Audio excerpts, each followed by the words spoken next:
Piss me the off, bro. I hate these, bro. I hate these. I'm not even gonna lie. You thought you was gonna get away? You thought you was just gonna do that and everything's gonna go away? You don't think you don't think in any instance you're gonna have to pay for the stuff that you did in the afterlife, maybe in your next life, maybe depending on what you believe in. Your bitch ass will be dealt with. Hey guys, this is first things first. I want to have a big disclaimer and trigger warning.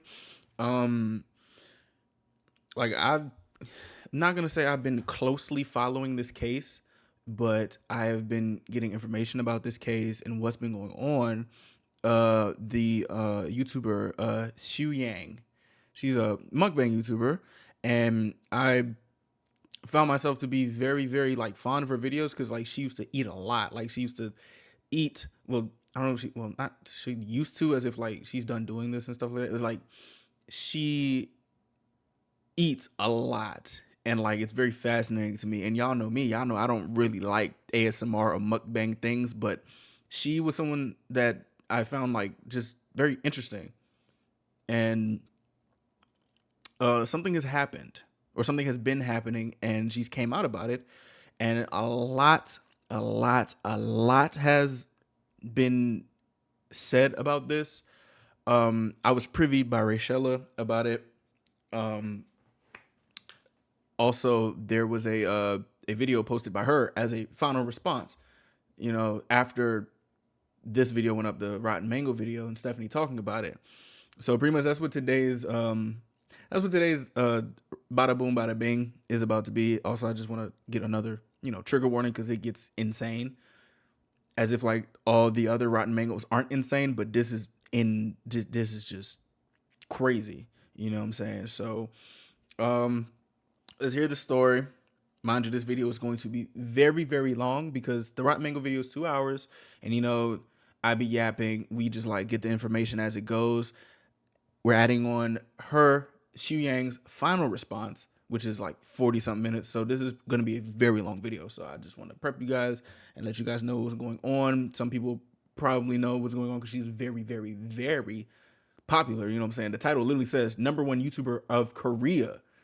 You know what I'm saying? So, yeah, this is just trying to just mentally prepare for it. You know what I'm saying?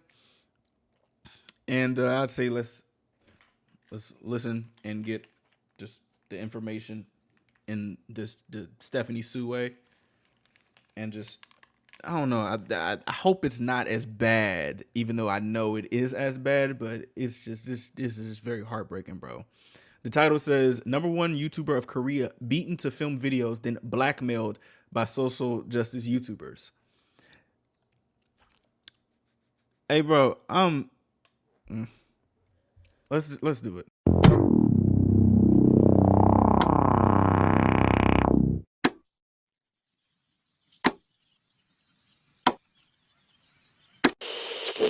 Bada bing, bada boo. The biggest South Korean YouTuber was hiding a secret. Her channel name is Tzuyang. She has over 10 million subscribers. Tzuyang. She's a mukbanger.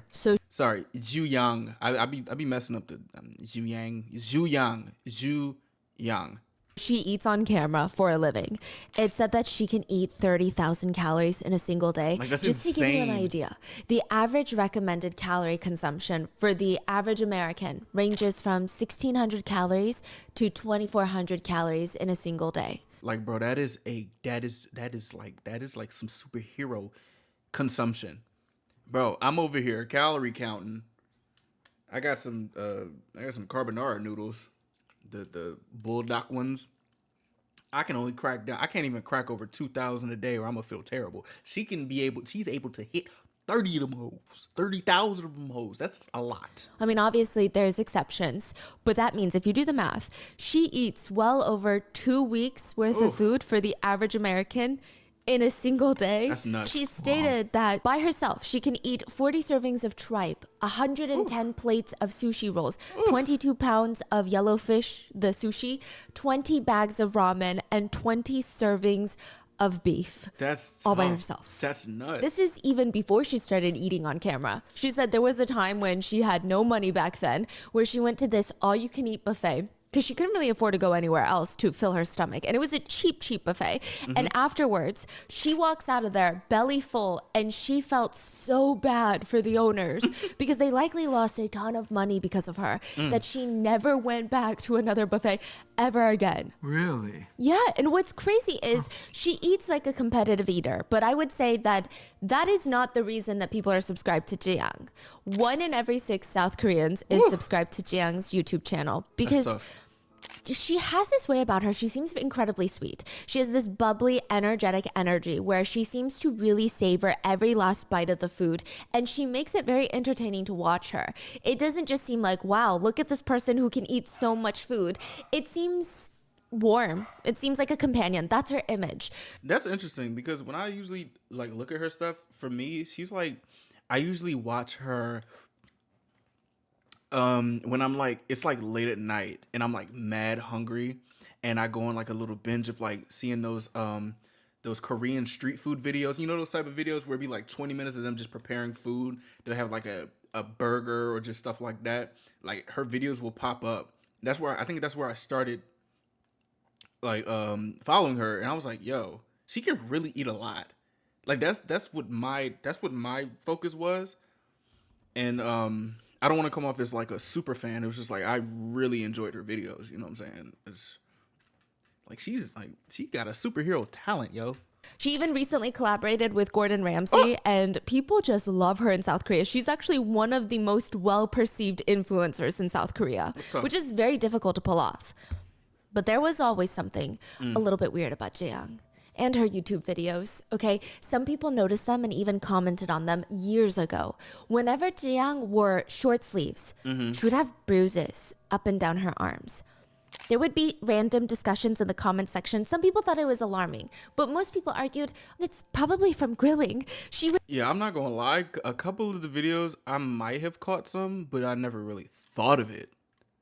And I do feel bad. I do actually like just feel bad as a human that the alarm bells didn't ring for me.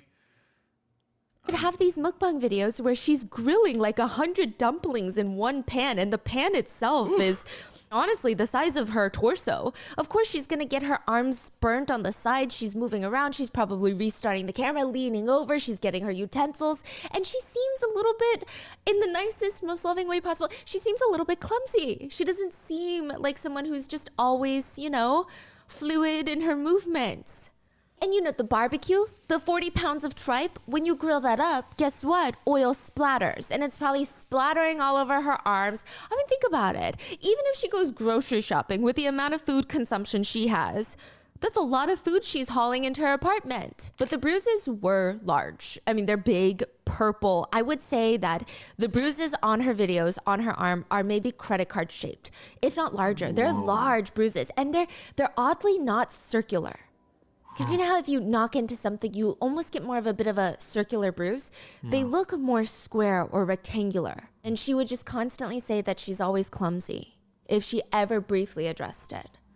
In some of her videos, she will have bandages on multiple fingers, up and down her arms. But again, nobody suspected anything that sinister, considering, again, she has this bright, cheerful personality. They thought if she's going through something bad, let's say worst case scenario, what do bruises mean? Maybe you're getting hit. If she's going through that, there's no way that she would be able to smile so brightly on camera. That just doesn't make sense. I'm not gonna lie to you. I'd say that's the strength of a woman.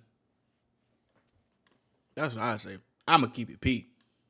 I'm gonna just keep it P. Whew, shit.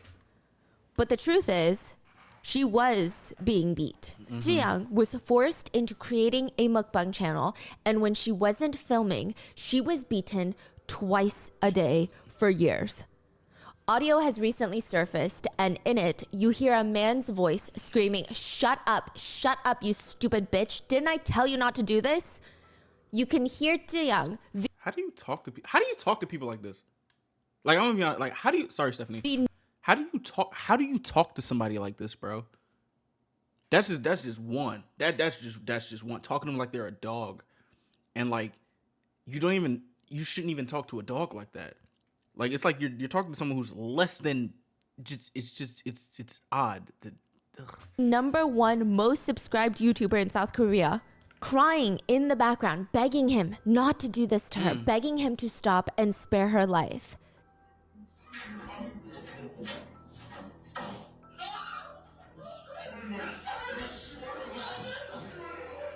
Bro.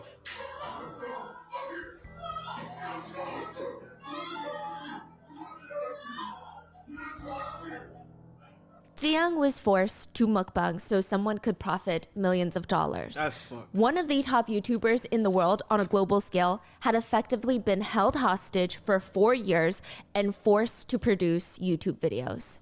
This is the story of Tzuyang. That's fucking crazy, bro. That's fucking crazy. I never, ever would even suspect something like this. You know what I'm saying? And it just goes to show, it's like, nowadays, for me, I'm just thinking like, just like, there's always something behind something. You know what I'm saying? Like, it's always something. I'm at a point now where I'm just like, it's always something behind something. Nothing is as perfect as it may seem. Because what the fuck?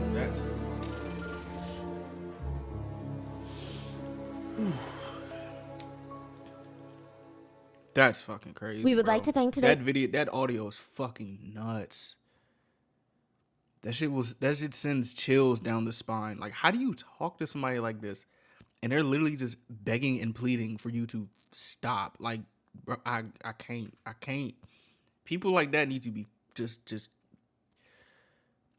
cut from the just cut at the base of the tip. Like, Sponsors who have made it possible for Rotten Mango to support the World's Central Kitchen. Just a couple of days ago, July 24th, 2024, they successfully distributed 11,000 meal kits in northern Gaza and have created a network of Palestinian-led community kitchens around Gaza. Hey. This episode's partnerships have also made it possible to support Rotten Mango's growing team, and we would also like to thank our listeners for your continued support as we work on our mission to be worthy advocates.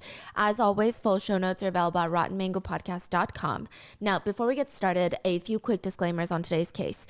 It is ongoing. There are constant updates. There's new pieces of information constantly coming out, which two things about that. One, this video will have updates until the publishing date, of course, and we will try to keep you updated in the pinned comment if anything crazy develops. And two, this case involves a lot of different YouTubers and it has the potential to get pretty messy. This is what we know so far, and we don't know if things are going to get refuted, if things are going to get disproven. There's a lot of people involved who may have incentive to lie for their benefit, so please do take things with a grain of salt. Okay, I'd say let's do that. Because I'm someone who just takes information and gives first opinion. You know what I'm saying? I guess just to keep it not up in the air, but like not take, or just, I don't know. We're going off of opinion. I mean, we're going off of information given. If things are being refuted, I'll apologize. If things are like proven to be wrong in certain aspects, I'm sure I will definitely apologize. You know what I'm saying? I'm not gonna just stand on that, you know. And with that being said, the YouTuber that is at the center of this controversy is not someone that this disclaimer applies to. Tzuyang is not a part of this disclaimer. We are not discrediting a victim's experience. The disclaimer to take things with a grain of salt applies to basically everybody else except for her story. All right, okay. So keep that in mind. This is also a South Korean case. We had help from professional researchers. However, if anything is mistranslated, miscommunicated, or if you know anything additional, please let us know down in the comments. Some statements have been condensed for time, and with that, there are mentions of blackmail, domestic violence, and a brief mention of self-exit. So please, if that's too much, click off, take care of yourself, and I will see you in the next one. So with that being said, let's get into it. There's going to be a lot of YouTubers, and I'm going to tell you straight off the bat which ones are going to be very, very important. The first YouTuber we're talking about is a South Korean YouTuber by the name of Akarakacho, and that's literally just his YouTube channel name. That's not his government name, so we're going to call him AK for Akarakacho, okay? AK. He has a very interesting online persona. He's kind of a crypto guy. Oh, God. He's very much into the crypto space. If there's new updates on Bitcoin, if there's new updates on any of the cryptocurrencies, he's going to be constantly talking about it. He loves to start little new businesses with the crypto world. That's what he's known for. But Okay. he's friends with a lot of other YouTubers that aren't even in the crypto space. So one of his closest friends at the time is a YouTuber by the name of Tzuyang. Now, his YouTube channel name is Tzuyang, so we're going to call him Jay of Tzuyang, but that's not his actual name. That's just how everyone, even the news, is currently referring to him, so I don't want to use his legal name. Okay. Now, side note, his channel name, it literally means, it's the phrase of helping the underdog, helping someone that has been wronged, helping a victim. Okay. And so he's built his whole career on helping people. That's what he says. Now, in the past, when he first started his YouTube channel, he did a lot of random things. He was trying to do a little bit of expose videos, and then he tried singing videos, gaming videos, reviews, experiments. So pretty much he was just trying to find his niche. Okay. He was just trying to figure out what was going to stick. A lot of people initially really liked him because he had these vlogs where he would take care of his mother who had dementia. And they thought, wow, this 32-year-old man is so sweet and he's so attentive to his mother. And it's just so refreshing to see that online. But in 2020, Tzuyang, Jay, starts making a shift in his content. He starts becoming part of the Wrecker Union. That's what they call themselves. It's a group of YouTubers in South Korea called the Wrecker Union, kind of like a wrecking ball. And their whole thing, their whole career is making expose videos on other influencers, celebrities, businessmen. So he's like a T-Page. Like Diesel Patches. Y'all know Diesel Patches? That's the only person I could come up with right now because of just the name, but yeah. Nepo babies, criminals, Oh, that's my. it. They like to wreck their reputations, wreck their careers, wreck their online personas, wreck their image. That's a nutty ass switch. Wait, what? Which you would think is a good thing. Because if they did something wreck-worthy, they're going to get wrecked, right? But the thing with Jay is he's kind of a controversial person. He would not investigate that much. He would just ask people, his own viewers, hey, send in some reports. If you have something fascinating about someone, send it in and I'll look into it. I mean, technically, people could try to fabricate things. I feel like he did a lot more harm than good. There were instances where he alleged that a party would take drugs and have group intimate sessions with each other. All of that Orgies? turned out to be false. Oh, hell no. He's already being investigated by the prosecutors for a few instances of spreading false allegations and rumors. In fact, he has been sued more than 30 times since he started YouTube, Damn. primarily for defamation. That's not a good jacket to have, gang. Actually, I don't want to call you gang. I don't know if you did more. That's not a good jacket to have, fool. What the? He's also just known to hate women. I mean, I imagine that if Jay Okay, I feel like it's just gonna get worse. All right. calls you a feminist, that is a super derogatory term for him. That's not a compliment. He wanted them. He seems to objectify women a lot. So Crypto AK and Underdog J, they're best friends. Now, behind closed doors, they were trying to get involved in like this new cryptocurrency, and they had purchased all the crypto coins off of Jay's phone. And for whatever reason, Crypto AK decides, hey Jay, I need to see your phone again so that I can sell some of my coins and transfer my coins. Can I borrow your phone for a second? Underdog Jay gives AK his phone, and he brings it back to his room where he takes a copy of his phone. Imagine you get your friend's phone and you back it up to your computer. It seems like he just always had bad intentions. It seems like all these people have bad intentions. So he takes a copy of Underdog Jay's phone into his computer and he doesn't really look at it. Or so that's the story. He doesn't look at that copy until a few weeks later. Underdog Jay goes on to live stream and posts a picture of Crypto AK's family, including a picture of his wife and a picture that is unblurred of his minor child. What the fuck is up with these? What is going on with these people? Why did he do that? Yeah, why? It just seems like I guess he was talking and he just posted a picture, and later Crypto AK is like, hey, I haven't posted my family. Can you please take that down? And Jay did not want to. Jay was like, I don't know what the big deal is. And it caused a whole problem. According to AK, his child was getting bullied. Like it was causing Yeah, like what? Aren't you supposed to be people's family? issues with his relationship with his wife. It was Fuck. just unfortunate. And he was stating, if that's my friend, why can't he just take it down? Like, why can't he just do what I ask him to do? It's my privacy. And so for that reason, the alleged story is that Crypto AK starts going through the backup that he has of Underdog J's phone on his computer, and he starts searching for anything bad to just get back at him, level the playing field, honestly get revenge. Because if you're going to post private details about my family, maybe I need to post private details about yours. You don't have to do that. You don't have to do that.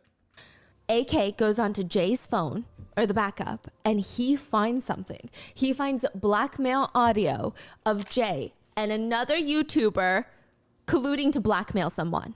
Okay. They're talking about, okay, we're going to blackmail this person. How much money do you think we can get out of them? It's basically a crime. Blackmail and extortion, those are crimes. But AK is like going through Jay's phone. Yeah. Almost like blackmailing Jay. Precisely. But I mean, instead, he found Jay trying to blackmail someone else. exactly. So none of these people are good people so far. Like they're doing everything for really insidious reasons. He finds this little blackmail audio tape of these two YouTubers and he's like, you know what I'm going to do? I am going to expose this to the world because guess what? Underdog Jay, he constantly says that he's for the underdogs. Literally, that's his channel opening. That's what he talks about in every single video. And here he is literally committing crimes with another YouTuber doing some dirty, nasty stuff such as blackmail and extortion. That's disgusting. So he takes the audio tapes and he decides that he's going to send them to a cyber wrecker. You're like, what is a cyber wrecker? A cyber wrecker is a classification of YouTuber in South Korea. So you know how in America we have beauty influencers, right. We have mukbangers, we have all these different things. Cyber wrecker is also a division of YouTube, like a niche in YouTube. Okay. And they're truly just to wreck people's perceptions of other people's reputations. What the fuck? Why? Like expose? Is it like Yes. commentary? It's more like exposés. I wouldn't say it's commentary. It's a little bit different. So commentary, in America, you have so many commentary channels. And when a situation occurs, someone commits a crime. Let's say a celebrity commits a crime. All the commentary channels are going to comment on it because that's what they do. Now, cyber wreckers, they're in the business of timing. They want to get privileged information. They want to get the inside source and they want to be the one to release the information first. Okay. They're almost in a time war. So originally I thought cyber wrecker was literally spelled like the wrecking ball wrecker, but it's actually spelled like with an R. And it's because in South Korea, when you get into a car accident, let's say you're driving on the highway, you get into a car crash, you pull over to the side, suddenly you look up and there's 10 tow trucks. They just drive around looking for car accidents and they start fighting you for business. There will be 10 tow truck drivers standing there witnessing you stressed out trying to get the other car accident person's insurance, trying to get their driver's license, and they're just shouting numbers at you. No, They you just come with want us. a business. Yes. I've never heard nothing like this. This is crazy. This is like peak capitalism. Well, not peak capitalism. This is some. I didn't even think something like this would exist. So they look for these bad accidents. They look for negative energy is kind of the theme that they say. Okay. And they stop and they try to be the first one there. So you're saying these cyber wreckers are like that? They're tow trucks, pretty much. That's what they're, yeah. Kind of like shark in the water. Yeah, they're circling for blood. Now, of course, there's good ways to do it. I mean, some of them had okay reputations because they would actually help the public, the general public. But a lot of them don't have good reputations. They're almost seen as like foaming at the mouth to get the inside details. For example, you know the Chodosun case that we did? You guys all know that case. I'm going to link it below. But there were a bunch of cyber wreckers that had shown up to his house after he was released from prison, which this is a criminal who essayed a little 8-year-old girl, and he got out of prison recently in South Korea. They all showed up to his new house, and they were just filming, ordering pizza, ordering jjajangmyeon, remember? Oh, that was dumb. They're cyber wreckers. They're getting into fights in front of the building. They're causing disturbances. The They let this nigga... Wait, they let him out for...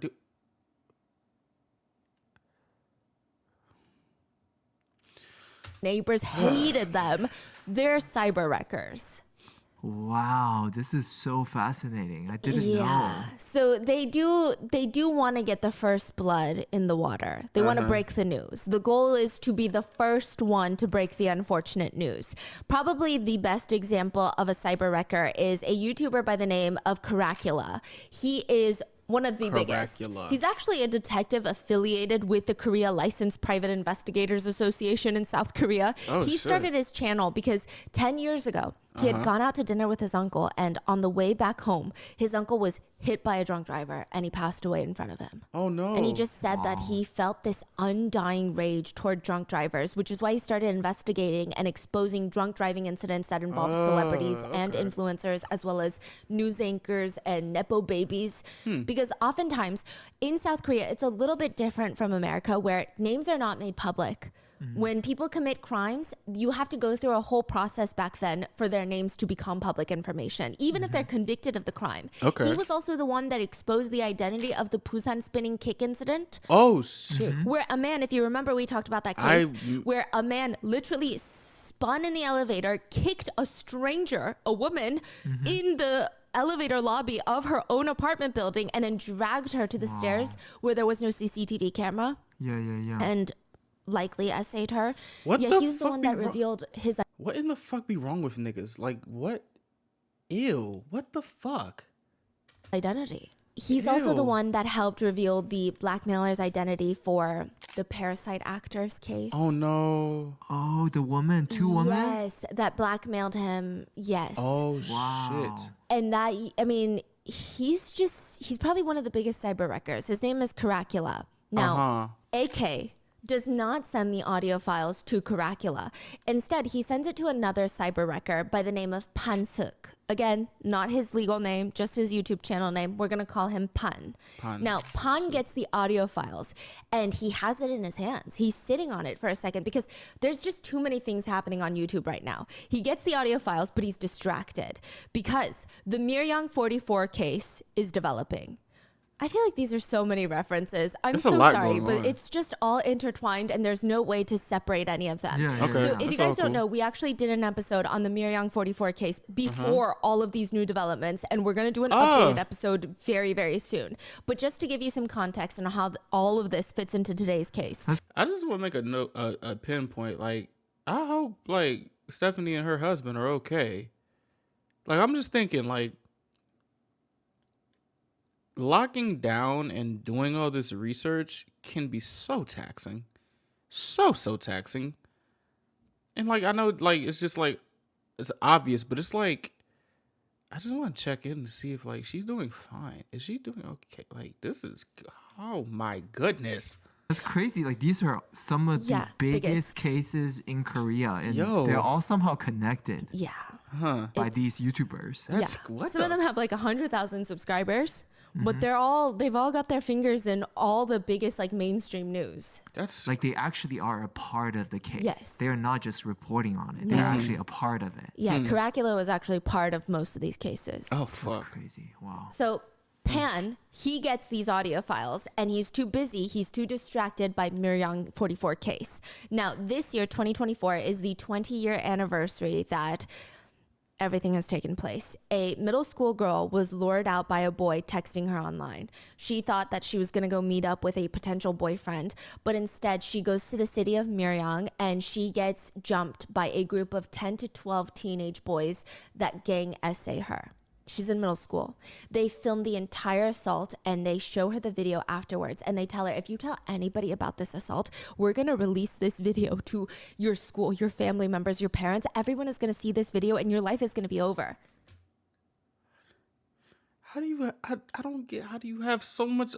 What the fuck? She ends up truly having no choice but to try and do whatever, everything in her power to make Oh sure that my this video never goodness. sees the light of day. The group of guys essaying her would call her, forcing her to meet up with them again and again at warehouses, tennis courts, just random areas where different group of high schoolers would surround her and gang essay her multiple times over the span of over a year. What the fuck? So Miryang is the city in South Korea where this took place, and 44 is the number of at least 44 confirmed essayers that were involved. However, it's said that there were at least 100 accomplices involved in the torturing of this young girl. Eventually, the perpetrators would victimize the original victim's younger sister, younger cousin. Eventually, there were 5 victims in total. And when the authorities finally catch wind of this case, they let 44 confirmed essayers and the over 100 accomplices just go. It's like people aren't human. Like, these ain't human, folks. These is shit stains. These is real life shit stains walking around Earth, bro. Like that's like this isn't. This is this. I can't even fucking talk. With barely a slap on their wrist. Absolutely none of them received a felony or were even charged on their record, so their rap sheets stayed completely blank, which also means that their identities were protected. What? Until 2024, until this year. A group of YouTubers have been outing each of the perpetrators' identities one by one. That's I good. mean, this has been such a big deal in South Korea. Mainstream media news outlets have been talking about it nonstop. Governors, police, they're all getting involved. It's a huge legal situation of, are they even allowed to do this right now? How are they not getting sued? What if they accidentally give the wrong name? Like, there's just been so much discourse about it, which will all get touched on a later episode. But where does Pan get involved in all of this? Well, he's got the blackmail tapes of these two YouTubers colluding to blackmail another person. Right. And he listens to all of the audio, and he's sitting there thinking to himself, likely, this is probably the only thing that might be as big as the Miryang updates. The Tzuyang 44 case, this might be the only thing that's as crazy that might take over mainstream news. He's listening to it, and it involves Jay and another YouTuber by the name of Tzuyang. We're going to call him Jin, because Tzuyang, again, is just his channel name, okay? And the word itself means detecting manipulation. It's like staged. They all have these very, Yeah. like, you know, justice type of name. Yeah, But I would say, okay, so Tzuyang is a little bit different. Jay, he's truly, his whole marketing shtick is, I'm for the underdog. Obviously Tzuyang not. is a little bit different. It's a little bit lower stakes. What? So Jin, all of his videos used to consist of him sitting there and just pointing out the stagedness of other YouTubers' videos. He's like, this couple's video is staged, and let me show you why. What? This YouTuber, this What? whole thing of him running into a stranger is staged. This YouTuber who is rescuing a puppy is staged. So it's a little bit lower stakes than, I guess, you know, crime. But Fuck, this is Okay, yeah. so to recap, Jay and Jim are blackmailing someone. Yes. And there's a Right. tape of them talking. Yes. Okay. AK got the tape and passed it on to Pan. Pan. Got you. Mm-hmm. Okay. Got and it. Pan is sitting there listening to the first tape. Yes. Right. Okay. And he's thinking about something. He's thinking, wow, this could honestly be as big as the Miryang case. Like, it's crazy. This could be the next explosive conversation on social media and even mainstream media. I mean, it's huge because these two YouTubers, Jay and Jin, Right. they're talking about blackmailing only the biggest YouTuber in South Korea. I knew to it. reveal the fact that Tzuyang used to work at a hostess bar before starting her YouTube channel. Hey, bro, I'm not even gonna lie to you, gang. I'm getting tired of these no pussy getting ass niggas, bro. This is an epidemic. This is an epidemic. Ma, I'm sorry for this language, but this is an epidemic. Some of y'all are dangerous. I don't know how many times I have to say this. Y'all know I am for anybody in the field of sex work or in those type of working environments because you shouldn't be shamed to doing something like this. I don't think you should be shamed in doing something like this. Unless you're doing like harm to people. You know? It's like you're literally this is a job, maybe an odd job that you're taking. And if that was a point in your life and now you're the big like what? Like shit. Congratulations to Tzuyang. Like what? That's fucking fire. Like, oh, sorry. This is exactly what Pan might need to help pivot the conversation, allegedly. No. I know this is not what he think. Pivot what conversation? The conversation that she's getting beat? Is this what we're doing? I'm jumping to conclusions now. This better not be what it is. Allegedly, Pan has interest to have everybody stop talking about the Miryang 44 case Oh. because he's friends with the perpetrators. What? What? So he decides, Wait, so he's not just trying to break the news. he doesn't even release the tapes himself.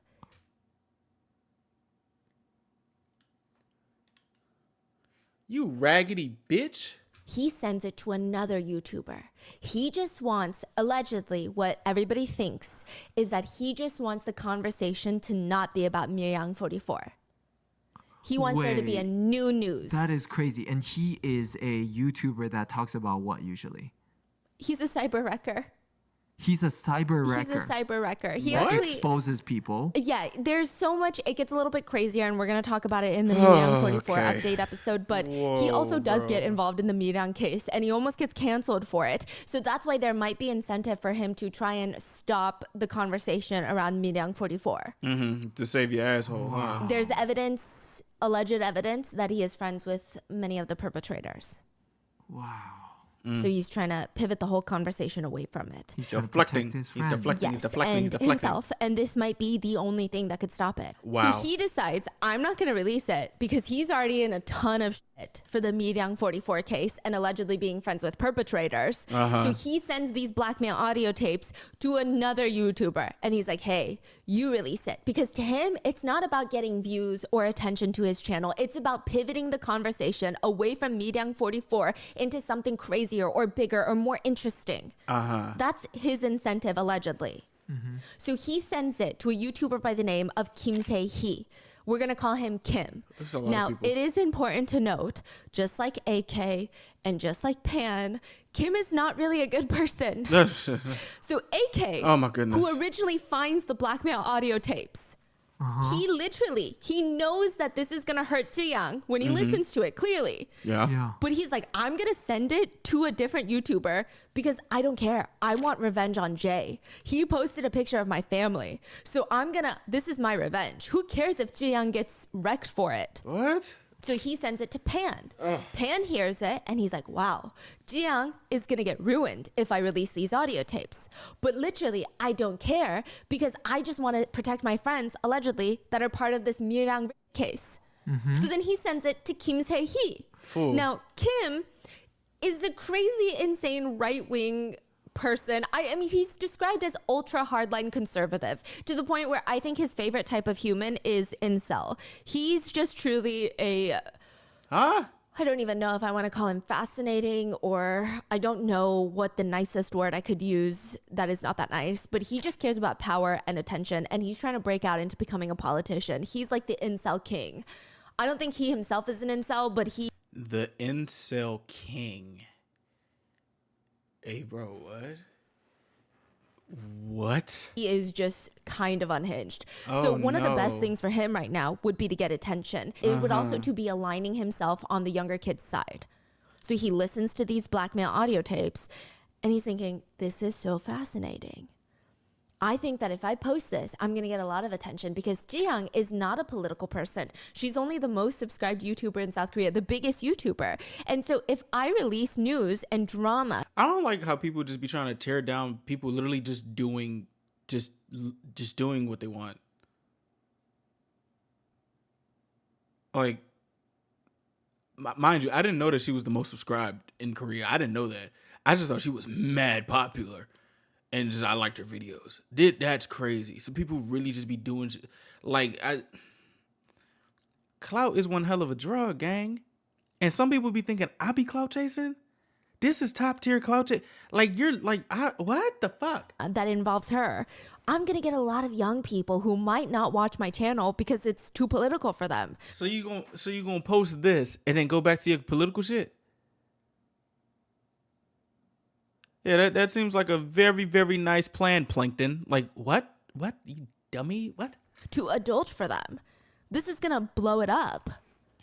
I mean, who cares about hurting her? This is crazy. Because if I very post crazy. it, my career is going to get better. Cuz, fuck your career, cuz. So he decides he's going to expose the blackmail audio tapes for the greater good. Ain't no the greater greater- good being His him. pockets. Oh, Also, gosh. he hates Caracula.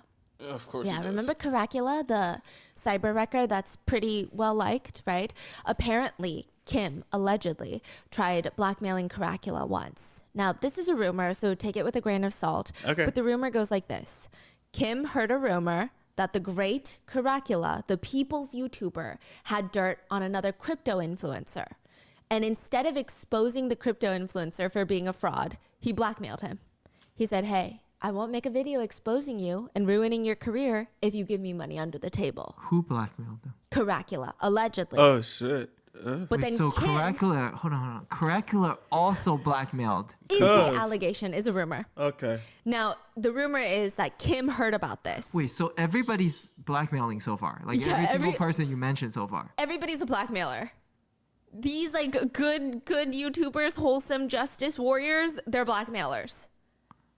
That is so this is like their crazy. process. If they find bad information about an influencer, it gonna blackmail seems them. like the first thing they'll do is go to them privately and say, hey, Pay give me. me money. And if they don't, they'll make the video. I don't know what to say. This doesn't even sound real. Yeah. It don't. Okay. Okay. So Kim knew that Okay. about him. Allegedly. And the rumor is that Kim then went to Caracula and said, hey, pay me money.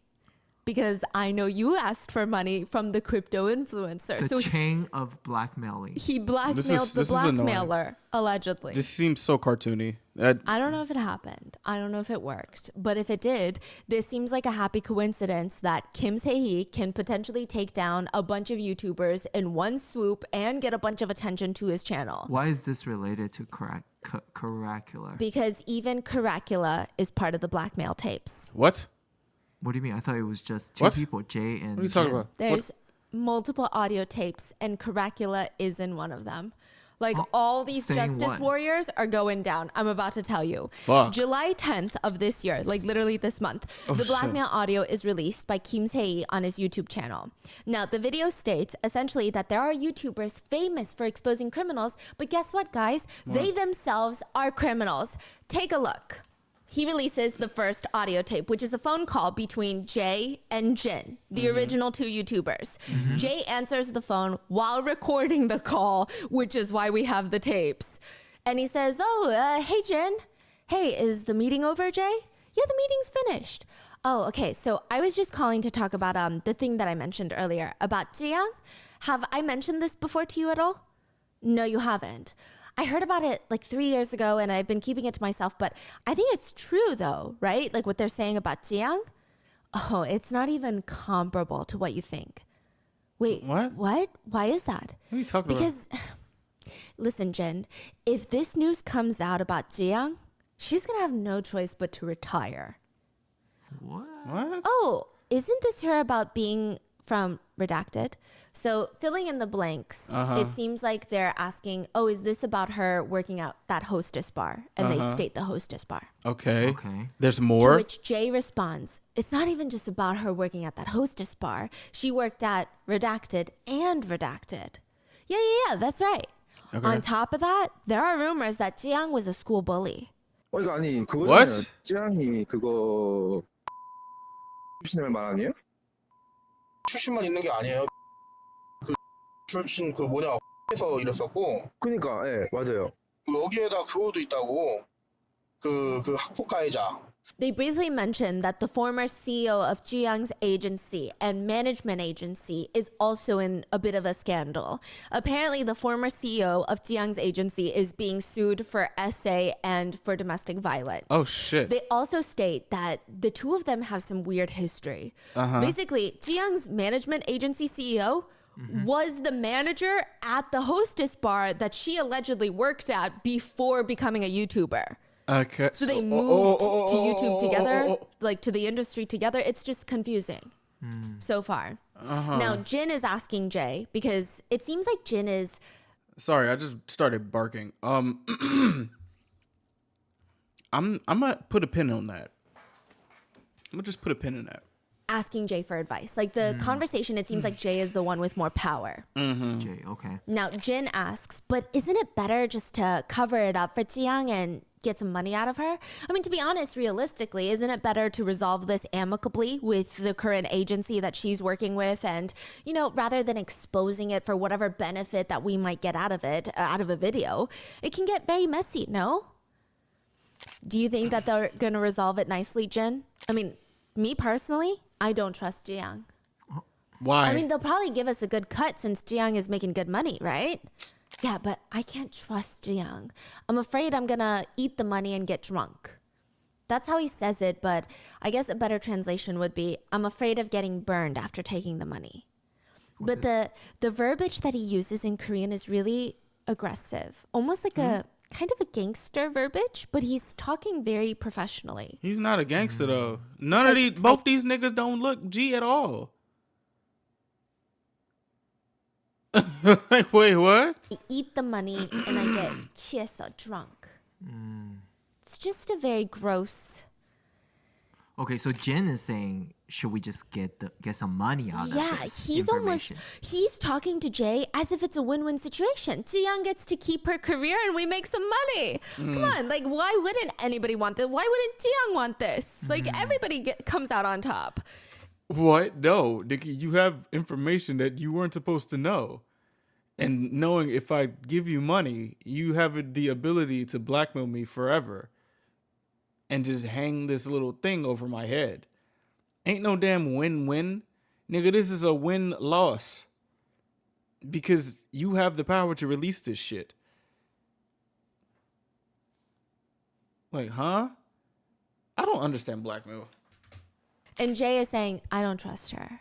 I don't trust her. I'm scared that I'm going to take the money and some shit's going to go down, basically. You're doing And criminal Jin is activity. like, but we know what we know, and it's huge, right? I mean, can she even refuse You're doing the criminal blackmail request? You're- So isn't it better to just take a few thousand, 10,000, 20,000, just clean? 10,000. How much do you think she fucking makes? Y'all just snatching 10 bands, 20 bands. What the fuck?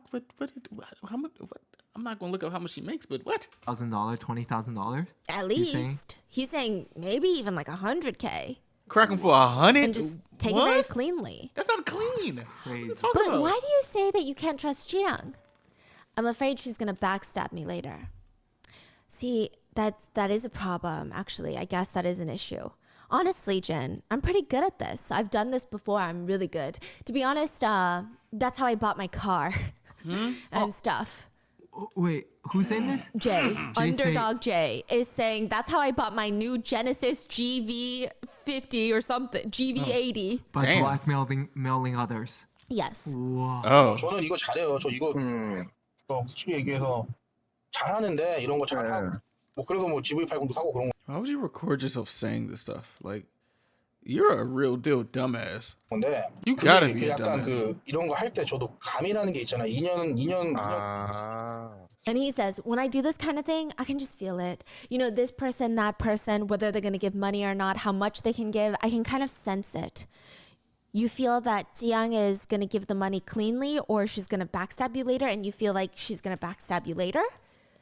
I mean, I'd have to meet with her in the agency in person to really know. What? To be honest, I don't think so. They seem like people that are crazy about money. If they can't make money anymore, that's going to be very bad. I think they're going to try to prevent the exposure of this news by any means necessary.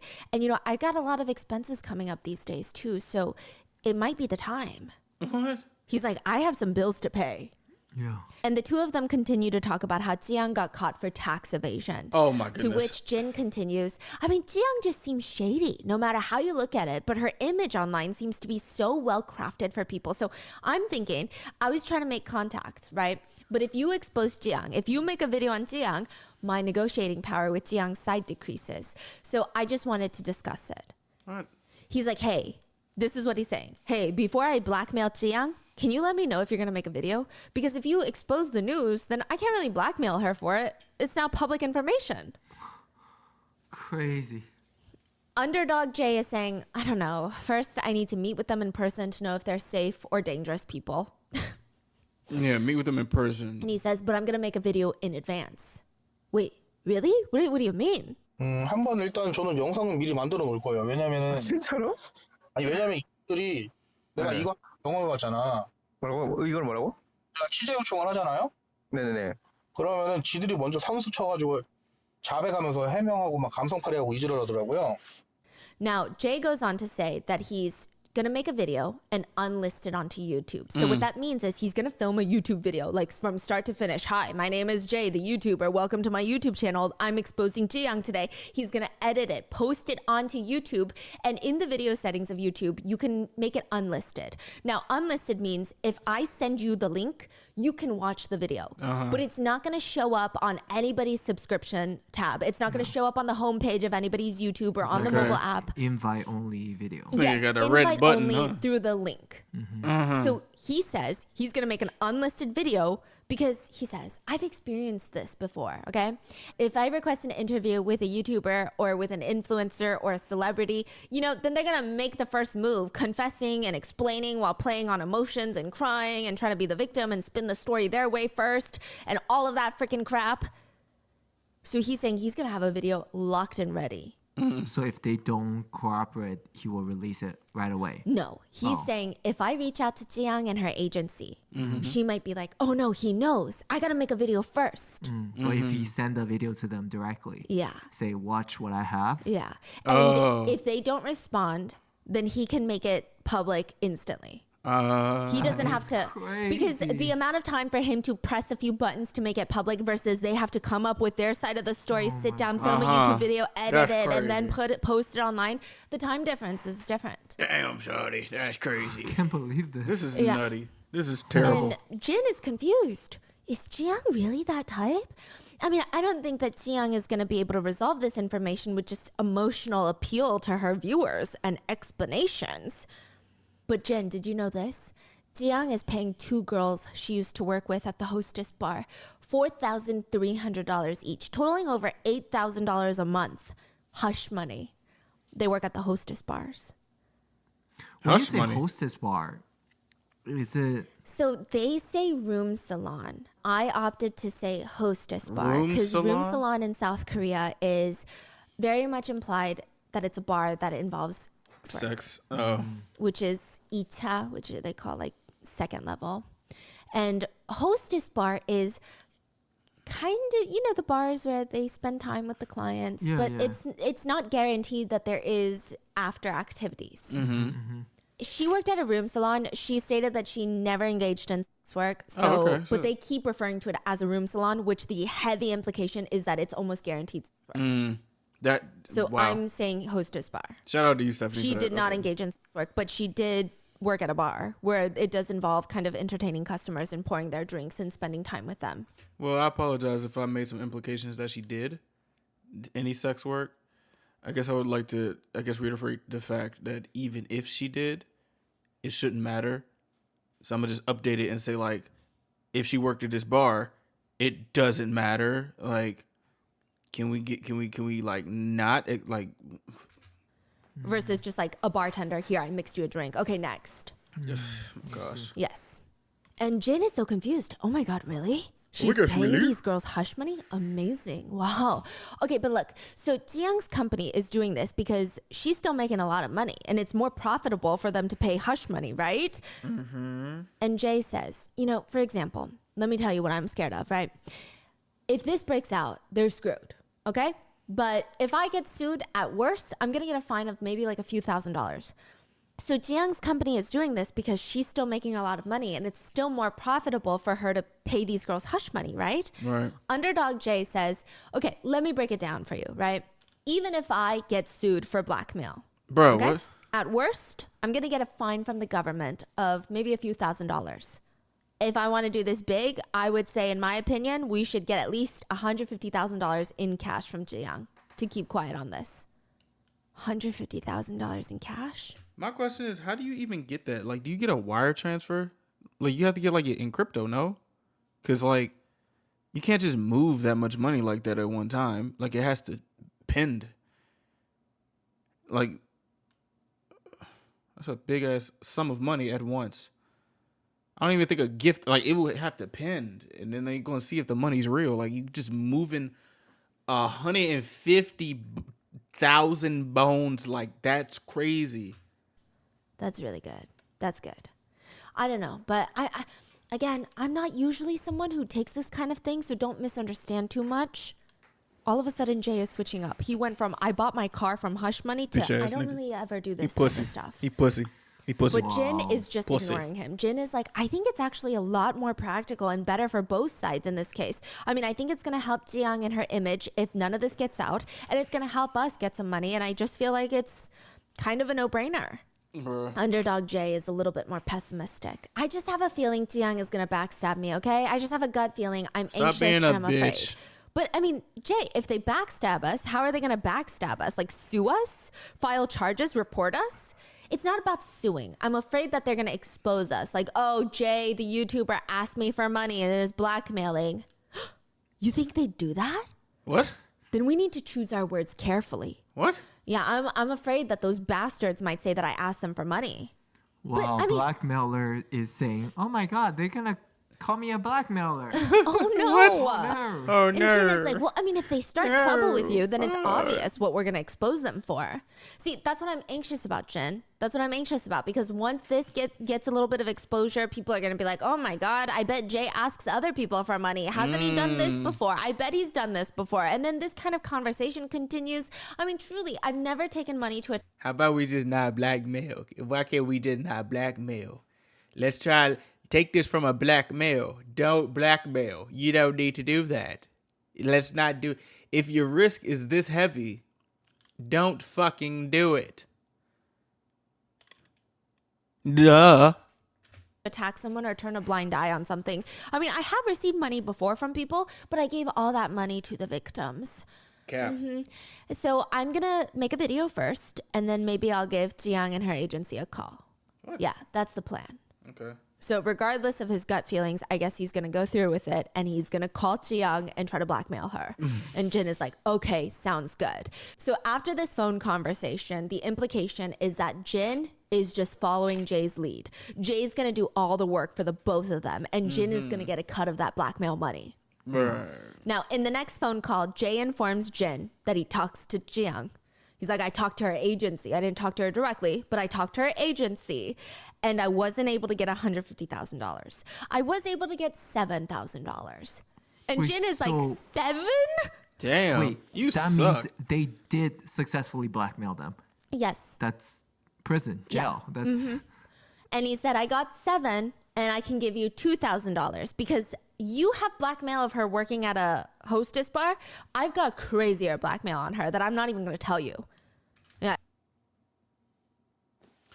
If y'all try to run a play for 150K and you try this play and not only do you not get 150K, you got nowhere near that digit. You got 7K. That is $143,000 deficit. You lost. You are some buns at this. Oh my goodness. I would probably feel insulted that this is the counteroffer. That's very humbling. And you should be humbled, you fucking blackmailer. Plus you suck.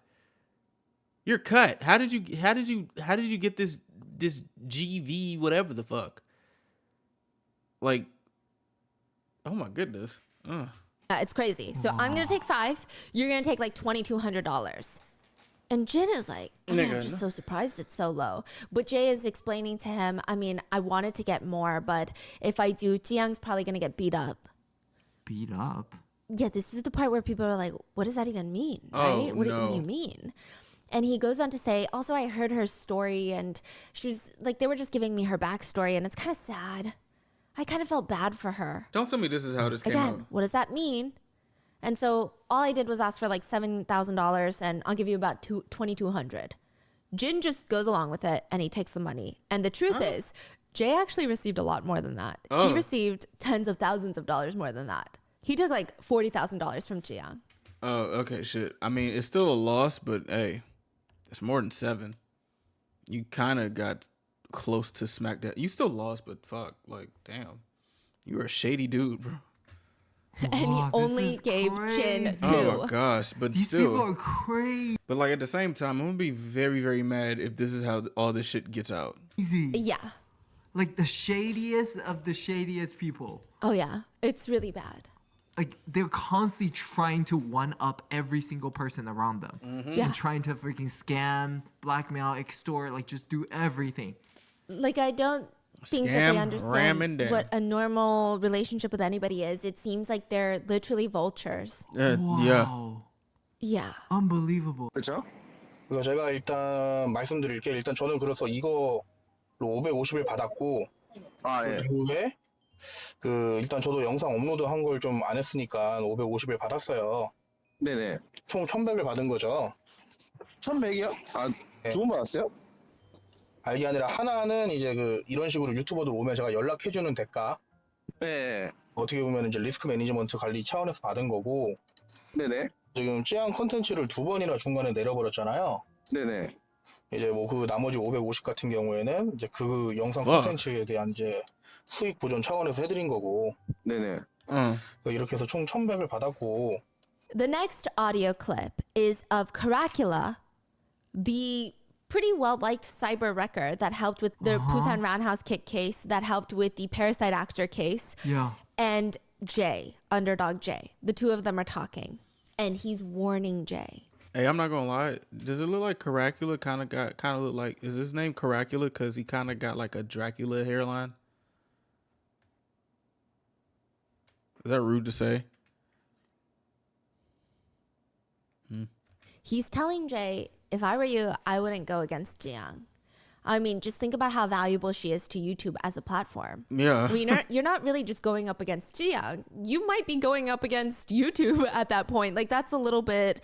I mean, he's saying from a YouTube standpoint, Tzuyang is a giant that gives birth to golden eggs. Yeah. It's Wait, better so- not to mess with it.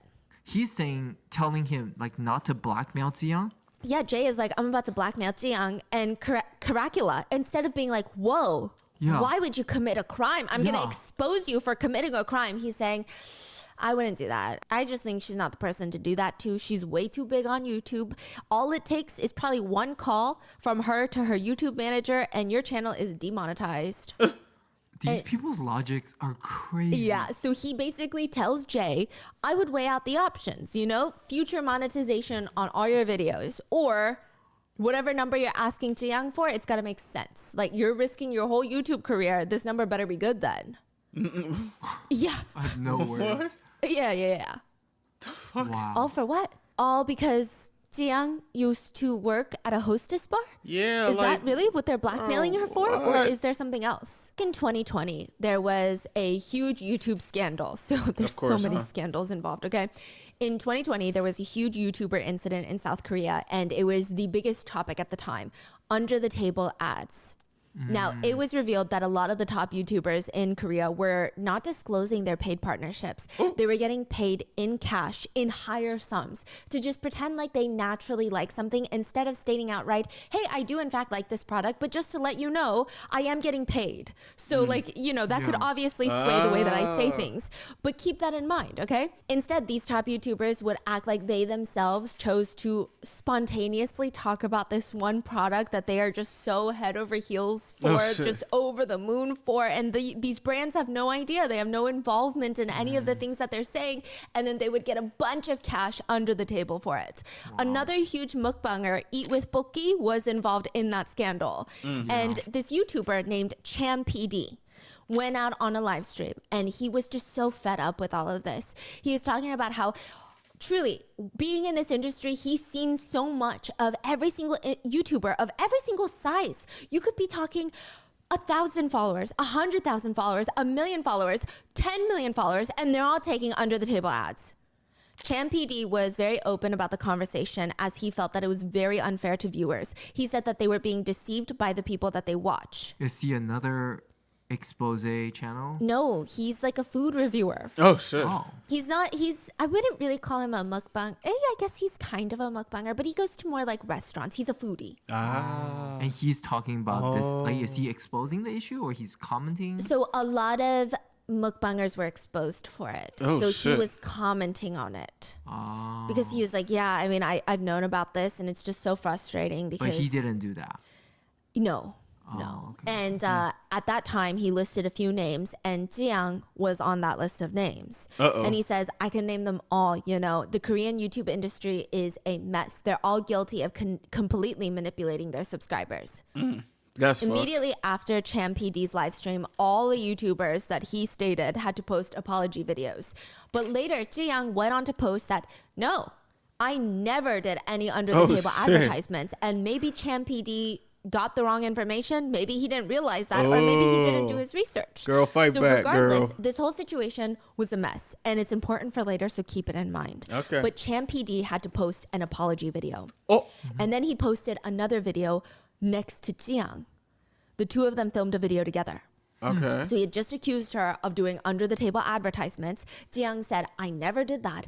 And the two of them sit together, and Tzuyang can barely hold her head up. Why All is of her hair is covering her face. This is She can't scary. even look Chan PD in the eyes. She looks terrified for her life. And he apologizes to her on live stream. He even bows to her. Chan PD was heavily bullied after accusing one of the biggest, most beloved South Korean YouTubers wrongfully of shady business practices. His family was followed, he was bullied for years, Oh, and someone fuck. literally threw a rock at him on the street because Yo. they hated his guts. What the fuck? That's So now fucked. people are listening to this blackmail audio and they're thinking, okay, so she worked at a hostess bar. Is there more? Like, what else is going on? Is this the bigger scandal that they're referring to, that everything's getting redacted? Is she doing under the table ads still? Is this the scandal that she has to retire from? Like, what's going on? What is Underdog J keep alluding to? Because remember, Underdog J wouldn't tell Jin what he has on Tzuyang, but he kept saying it's big, it's big, it's There's big. more than that. Yeah, More story. He's like, oh, it's more than the room salon. Like, if I tell everyone what I know about Tzuyang, her career is over. Okay. So people are like, does it have anything to do with the 2020 ad scandal? Like, what's going on? A few hours after Kim posts the blackmail videos on YouTube, Tzuyang goes on live. Oh, fuck. She titles the live stream, I Will Tell You Everything. Oh, she's Right tapped off in. the bat in the video, you can tell that she's not the happy, bubbly self that she normally is, which is fine considering it's a very tough topic. I mean, she's accused of a bunch of things, but you know, obviously there's something more in her demeanor. She seems really anxious and nervous. She keeps rubbing her palms together in almost like a self-soothing manner. Like every sentence, she'll just kind of rub her hands together as if she's trying to comfort herself. And she's trying very hard not to cry. You can tell that she's clearly taking this incredibly seriously and she's trying to be as transparent as possible. I mean, she almost sounds like she's nervously rambling in the beginning. Her voice is shaky and sore, like she's been crying all day. And she states that she wants to address this because it's becoming a bit of an issue. It's a bit rushed. She doesn't have her thoughts collected or together or anything. Nothing is organized, but she feels like she needs to be the one to tell her viewers herself. She said, I know I turned on the live stream a bit rushed. It's a bit sudden, but anyway, I still think it's the right thing for me to do. To tell you quickly. She said that she doesn't have a script. She's just going to be talking from her emotions, and she has a few things she wrote down so she doesn't forget to share it. Okay. I don't even know how much I should share or where to start, but I have this thought. I think it's right for me to tell you how it all started and how it all ended. I think that would be the right way for me to handle it. So yeah, from beginning to end. I'm not even gonna lie. The way I'm paying attention to how Stephanie uses like background music and what's gonna come from that, I don't want to start crying, but I feel like I might. I don't know. I'm going to tell you my story. Okay. And she starts talking not about tax evasion, not about under the table advertisements. She starts talking about a previous relationship that she had been in. Oh no. She's taking a year off of university and she met this guy. At first, it was really nice. The relationship spiraled pretty quickly. He was treating her very well. They just kind of clicked. But soon after, he got very violent. And when she's talking about this part, you can tell it's still very fresh. Like the trauma is very strong. She keeps choking up and she has to stop multiple times to collect herself. And she keeps apologizing like, I'm sorry, I'm going to try and be clearer with my words. She starts talking about the abuse. She says it was like hell on earth for her. And she says she took a leave of absence from university. She was trying to make money, and she meets this guy, Lee Dong-hyun. And very quickly he gets violent, and she immediately decides the minute he gets violent, the first time, I'm going to leave. I'm not going to stay with someone like this. I'm not going to put up with this. But when she tries breaking up with him, he laughs and shows her his phone, where he has a video of her, an intimate video that she did not know he filmed. What the fuck be wrong with niggas, gang? Like, what is...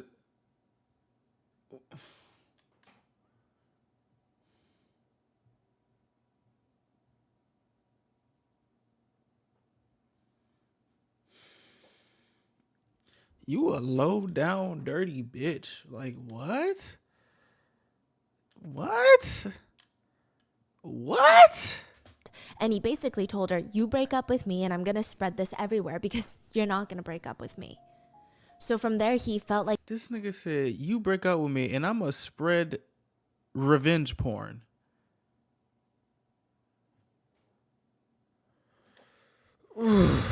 He held all of the power. She said that after that attempted breakup, I got hit a lot. There were things that it just felt like hell. He would grab an umbrella and start hitting her. Nigga. Or whatever innocent random object would be around, blunt objects, he would just start beating her with it, which would explain why her bruises were not necessarily like circular. Because if you were to shield yourself with your arm and someone whacks you with an umbrella, it could be a little bit more straight and a bit of a bigger blotch. Wait, so this is when she was already big on YouTube? No. She is in this relationship before YouTube. And it continues for years during her YouTube career. Whoa. So very quickly, she said Yo. that he dragged her to his place of work, which was like a hostess bar.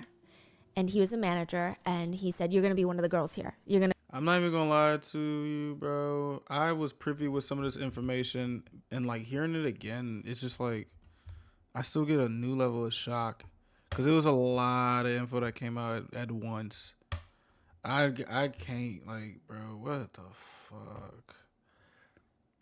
And also, if she talks about how she was forced to be in this hostess bar, I didn't say it earlier, but like I kind of had a thought that it was like one of them motherfuckers is like following her from this hostess bar to this management company.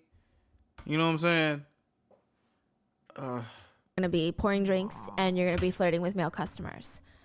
Now, Tzuyang said there was no sex work involved, or at least she didn't participate in sex work. And she said at the time, while being beaten, he just forced me. He told me, you need to sit and pour drinks for customers. Just be the conversation partner. So at the time, I did the job of sitting and pouring drinks. And I couldn't tell my friends about being threatened. So I didn't even tell them when I was doing this job. And some people found out. I told them it's because I wanted to. It was just really for a short amount of time, not that long at all, that I worked at that bar. It's crazy how all this stuff is like the center thing around all this stuff is fucking blackmail. It's like, bro, this is crazy. He took all the money that I earned and kept dragging me around every day. And I told my ex-boyfriend I was really sorry, but I couldn't do it anymore, that I wanted to stop. But again, he used violence and threatened to tell my family everything, so I couldn't resist.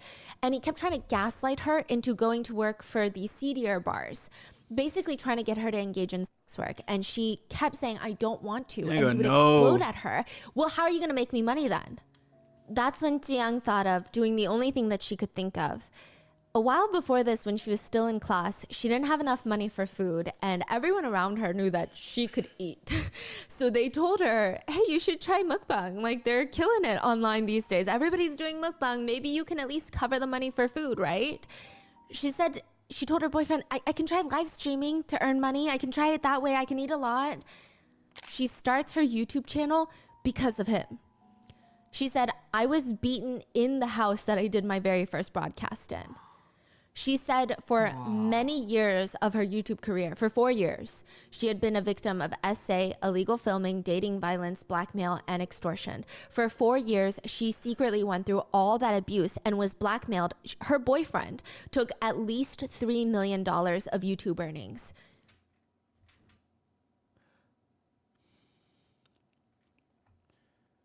You know, it's like,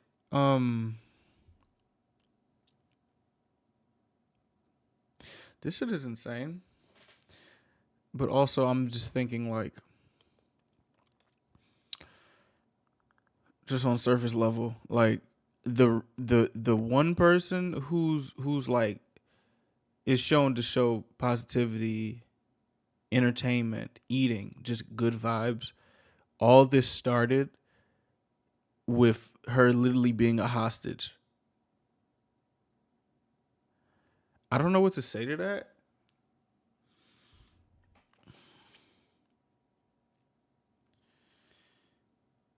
I'm thinking a couple of things, and I feel like it's very inappropriate to say in a situation like this.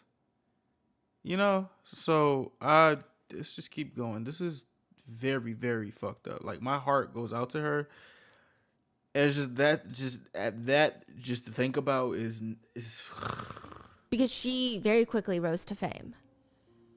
The boyfriend took all her earnings too? Practically all her earnings. Over the span of 4 years. Wow. Yeah.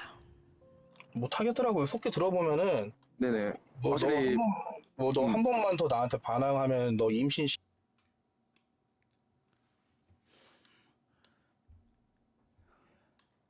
this nigga needs to die. You're one of those shit stains. Like, you're a shit stain, and you need to be disposed of, bro. You need to be flushed. You need to flush this motherfucker out of here. This is ain't no way, bro. Ain't no way. I'm gonna be honest. Watching this what I'm not gonna hold you, cuz watching these true crime videos, I feel like the heightened level of morality that I feel like I have gets diminished one by one with these stories, because it's like, you motherfuckers are terrible. You motherfuckers need a fate worse than death.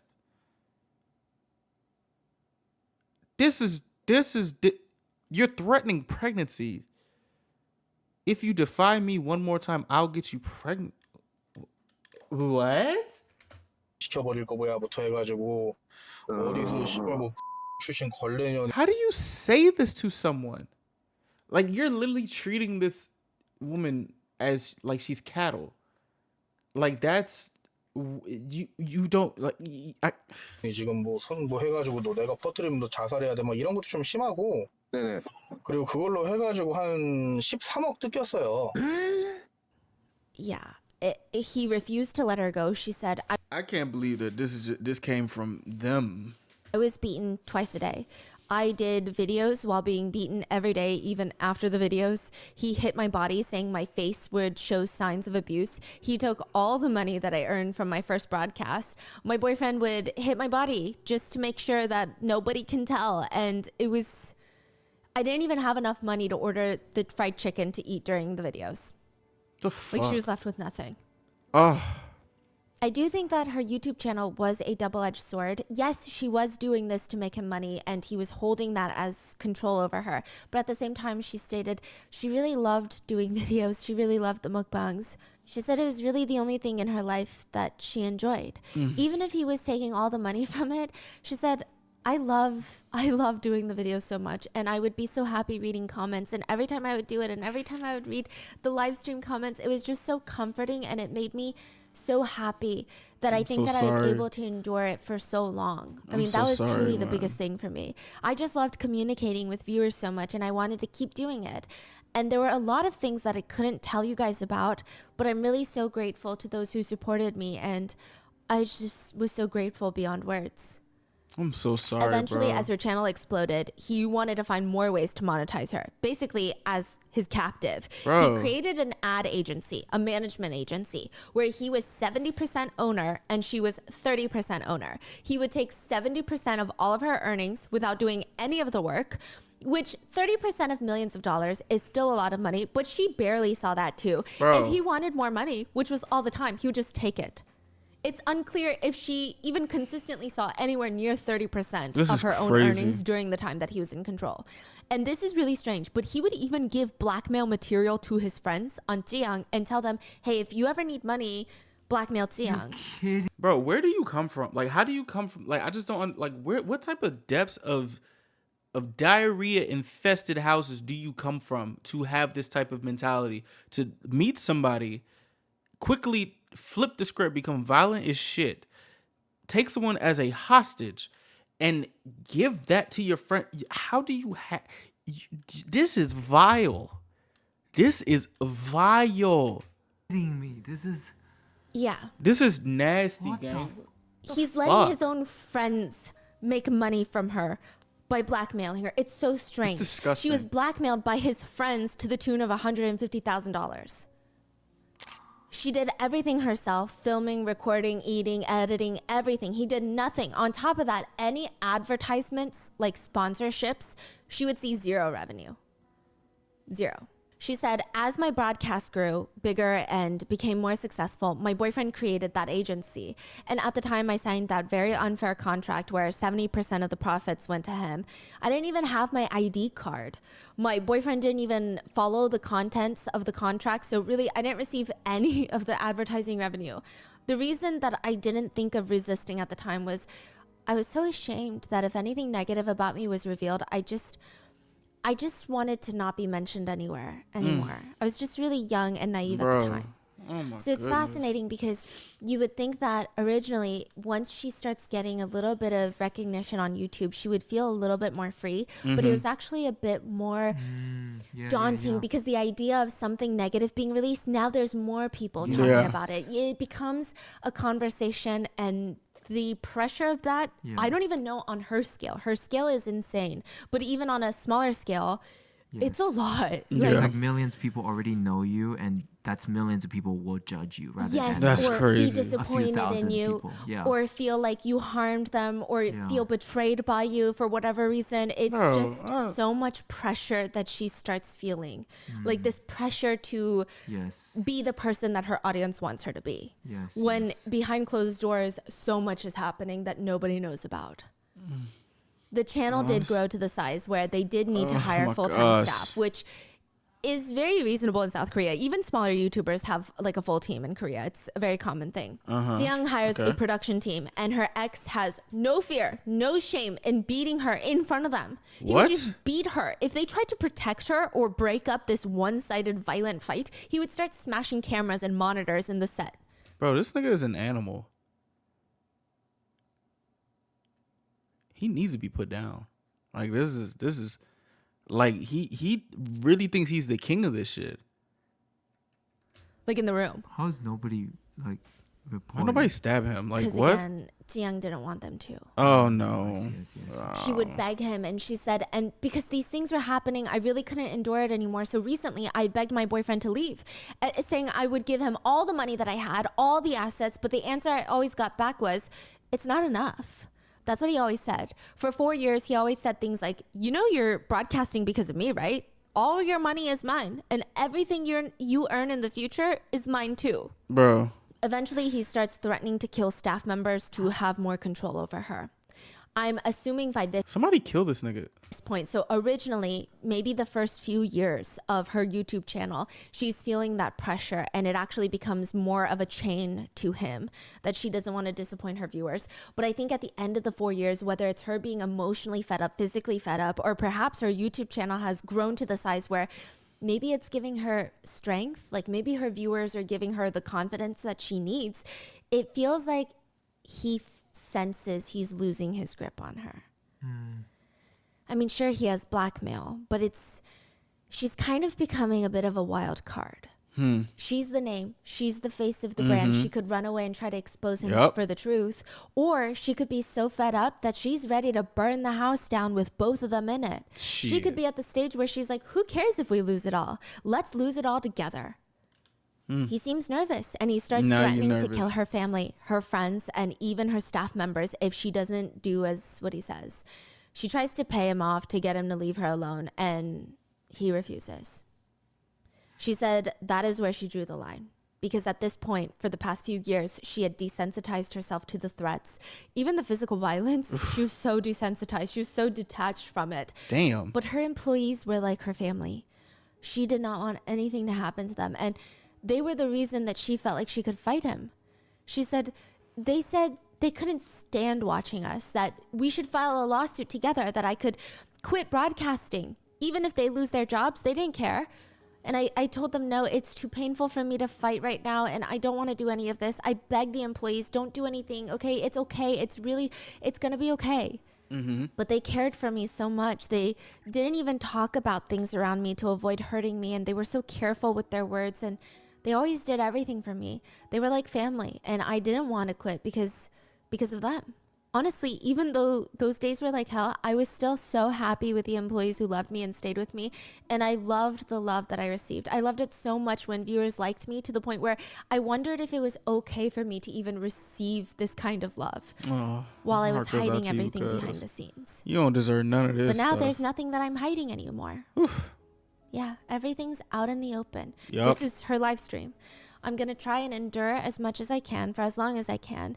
I don't want to ever bring harm to the employees who treated me like family or their families by hiding, and quitting my broadcast is not going to solve anything. So no matter how much I'm cursed at or I'm hated on after all of this, I am going to endure it for as long as I can.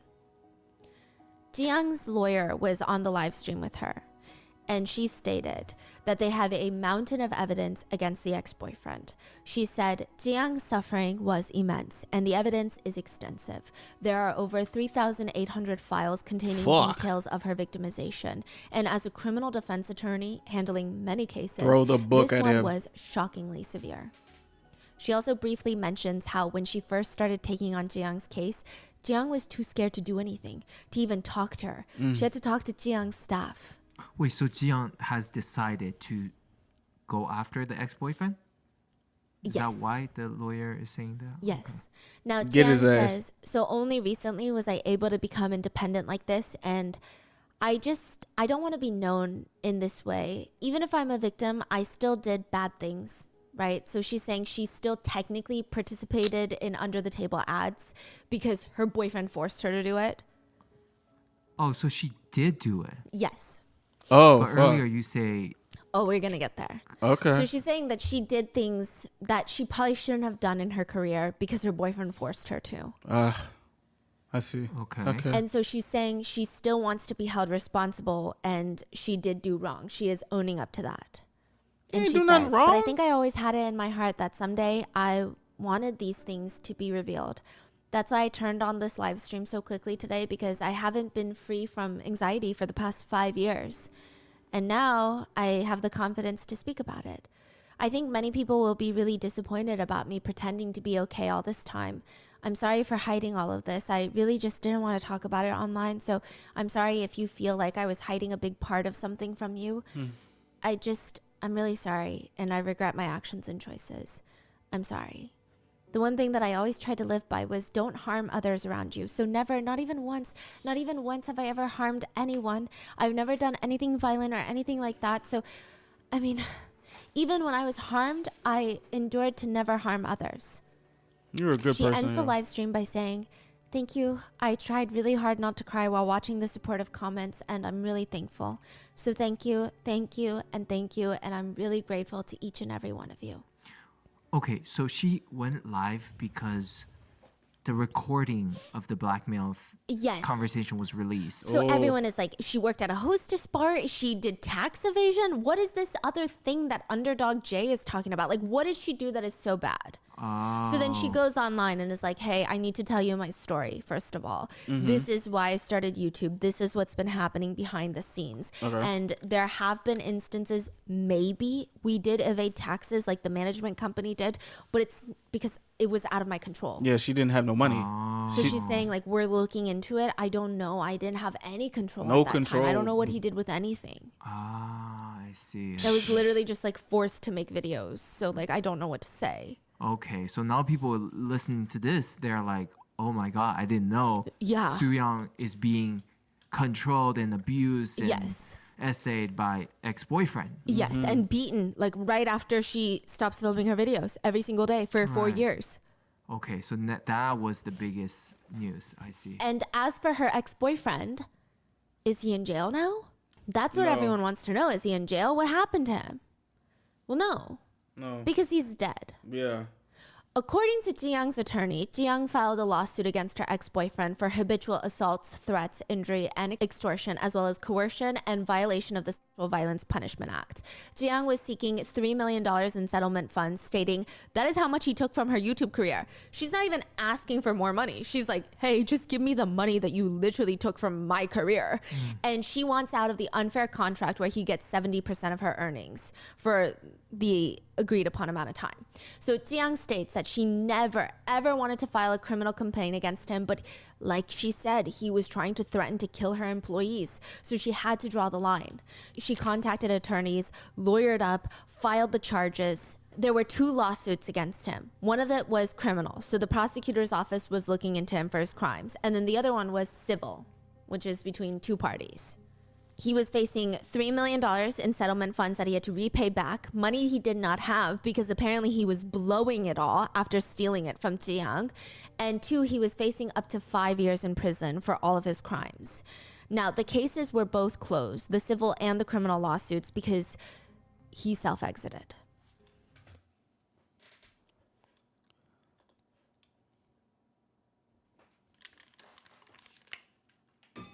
You thought you was gonna get away?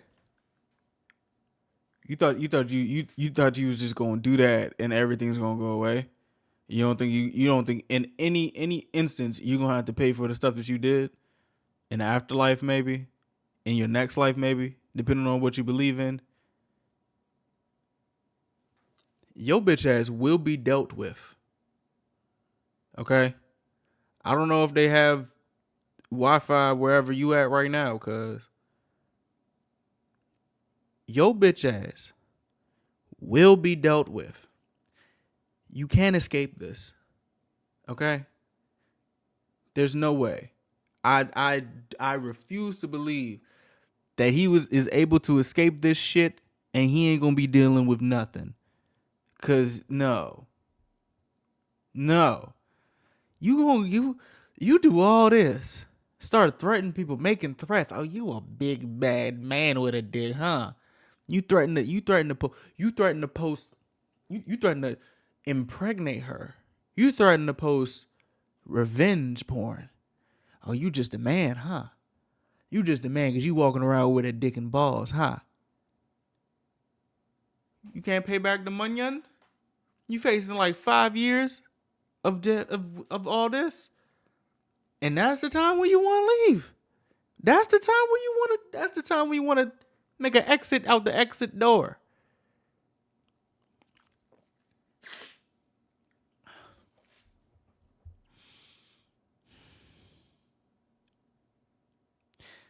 Just a cold bitch ass nigga.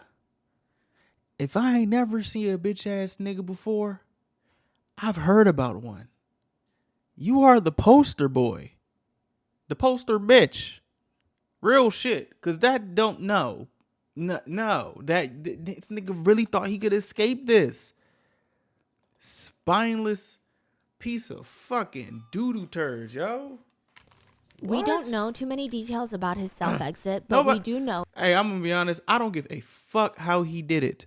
I don't care. Okay? That he passed away with his mom. What?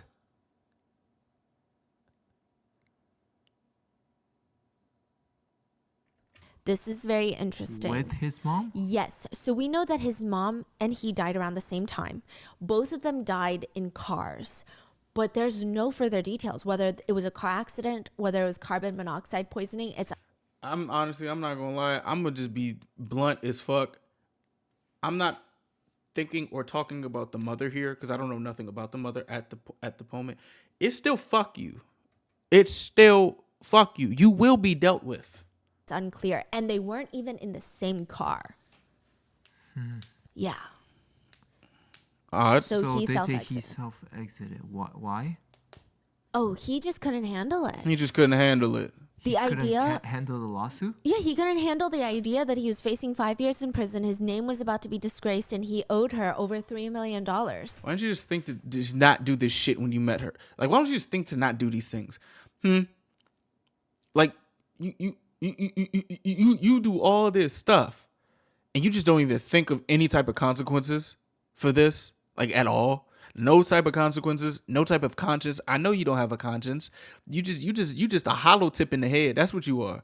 You a hollow 762 bullet. That's what the fuck you are. You ain't got no brain. Cause it don't make no sense.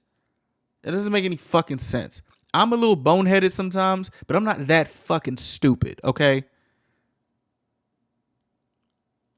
Thank the Lord I'm not a low down dirty snake. I don't even think if I was a criminal, I wouldn't even think to do no bullshit like that. This is disgusting. This is terrible. This is disgusting.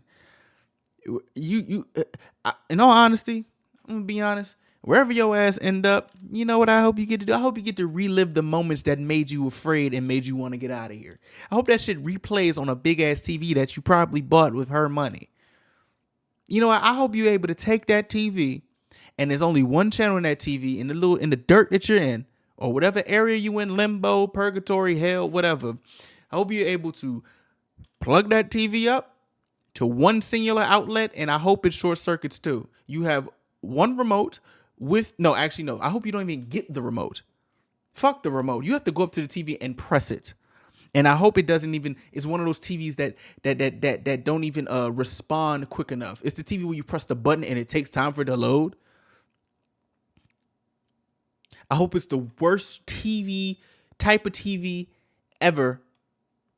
But the only thing that's like clear and good is the quality of the shit that made you want to self-exit. You need to see this for the rest of eternity. You couldn't take 5 years? Well, take this, bitch. Replay your greatest moments. Actually, no. I don't even know if you have any greatest moments. To be honest. Just like, this is fucking terrible. Niggas got me foaming at the mouth about this. Like, what? Really? And it's fascinating because Tzuyang was in a living hell for the past 4 years of her life, getting beat twice a day with an umbrella. And the first sign of something difficult, such as, I don't know, the consequences of your own actions. You get conviction at the worst time, and you are so convicted with your own actions, you decide to actually take your own life because you can't even handle a real conviction in real life. He just could not handle it. One netizen wrote, the fact that man crumbled instantly, but this woman stayed strong, though, through it all, shows how amazing that she is, how resilient. Real shit. He ends up self-exiting with his mom. So the cases are closed, and nobody really found out about it. This was a while back, before this blackmail tape was released this year. Like, perhaps a year ago. Did she release this information, or? Her attorney did. Oh. Her attorney released this information. So after all of this is revealed, Tzuyang starts clearing things up and sharing her side of the story. And most people, I would say, almost all people were very supportive of Tzuyang. They just wanted to help in any way that they could. Her subscriber count surged to over 200,000 new followers in 24 hours after her initial live stream. Hey, bro, make sure y'all go follow her, gang. I'm not even gonna lie. I don't know her. I enjoy some of her videos, but honestly, she is a soldier. Like, that is, my heart goes out to you, yo. This got me heated, and we still have the final thoughts on the last one. After this, one comment reads, just give life sentences to those trash who blackmail with tapes. Thank you for never giving up in your life. You're stronger than anyone I know. Thank you so much for enduring all of that. Take a good rest, and we're going to be back when you get back. We will all be waiting for you.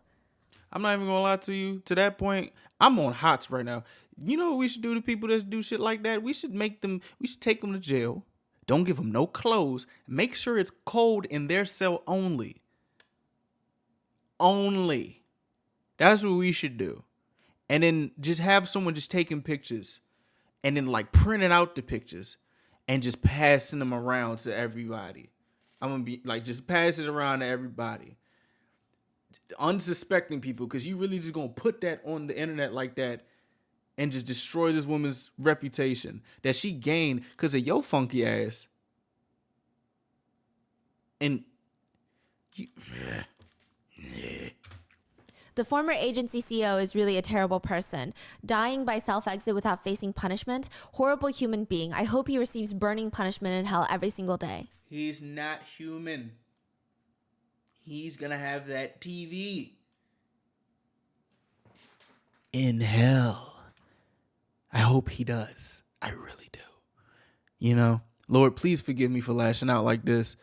I do feel like purging right now with words. This is no sympathy for this guy. But a few netizens were focused on something else. What? They were asking, wait, then who the hell is the leak?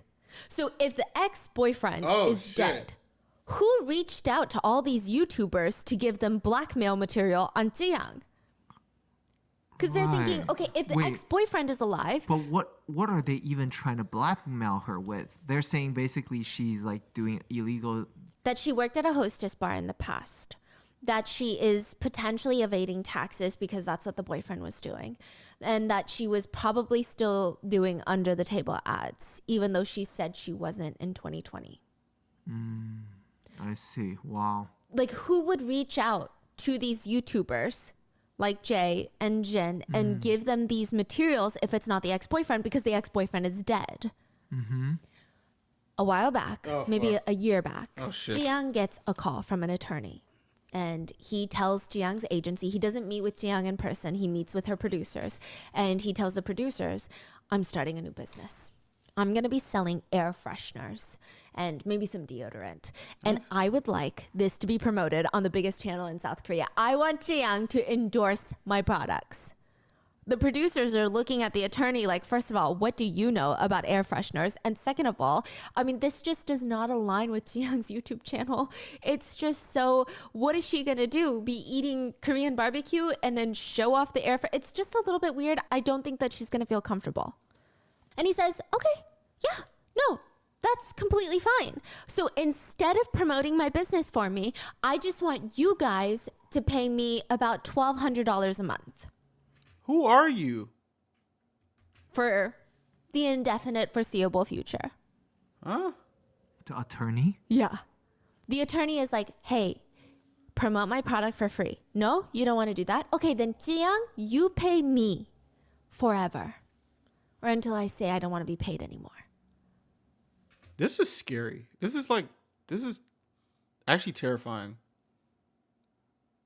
Nigga, who are you? Okay. What? So he gets paid $1,200 a month. In total, Tzuyang paid him $17,000. Because why? Because this attorney is one of the few people that knows the truth about Tzuyang's ex-boyfriend and the whole situation with him. Because this attorney was Tzuyang's dead boyfriend's attorney.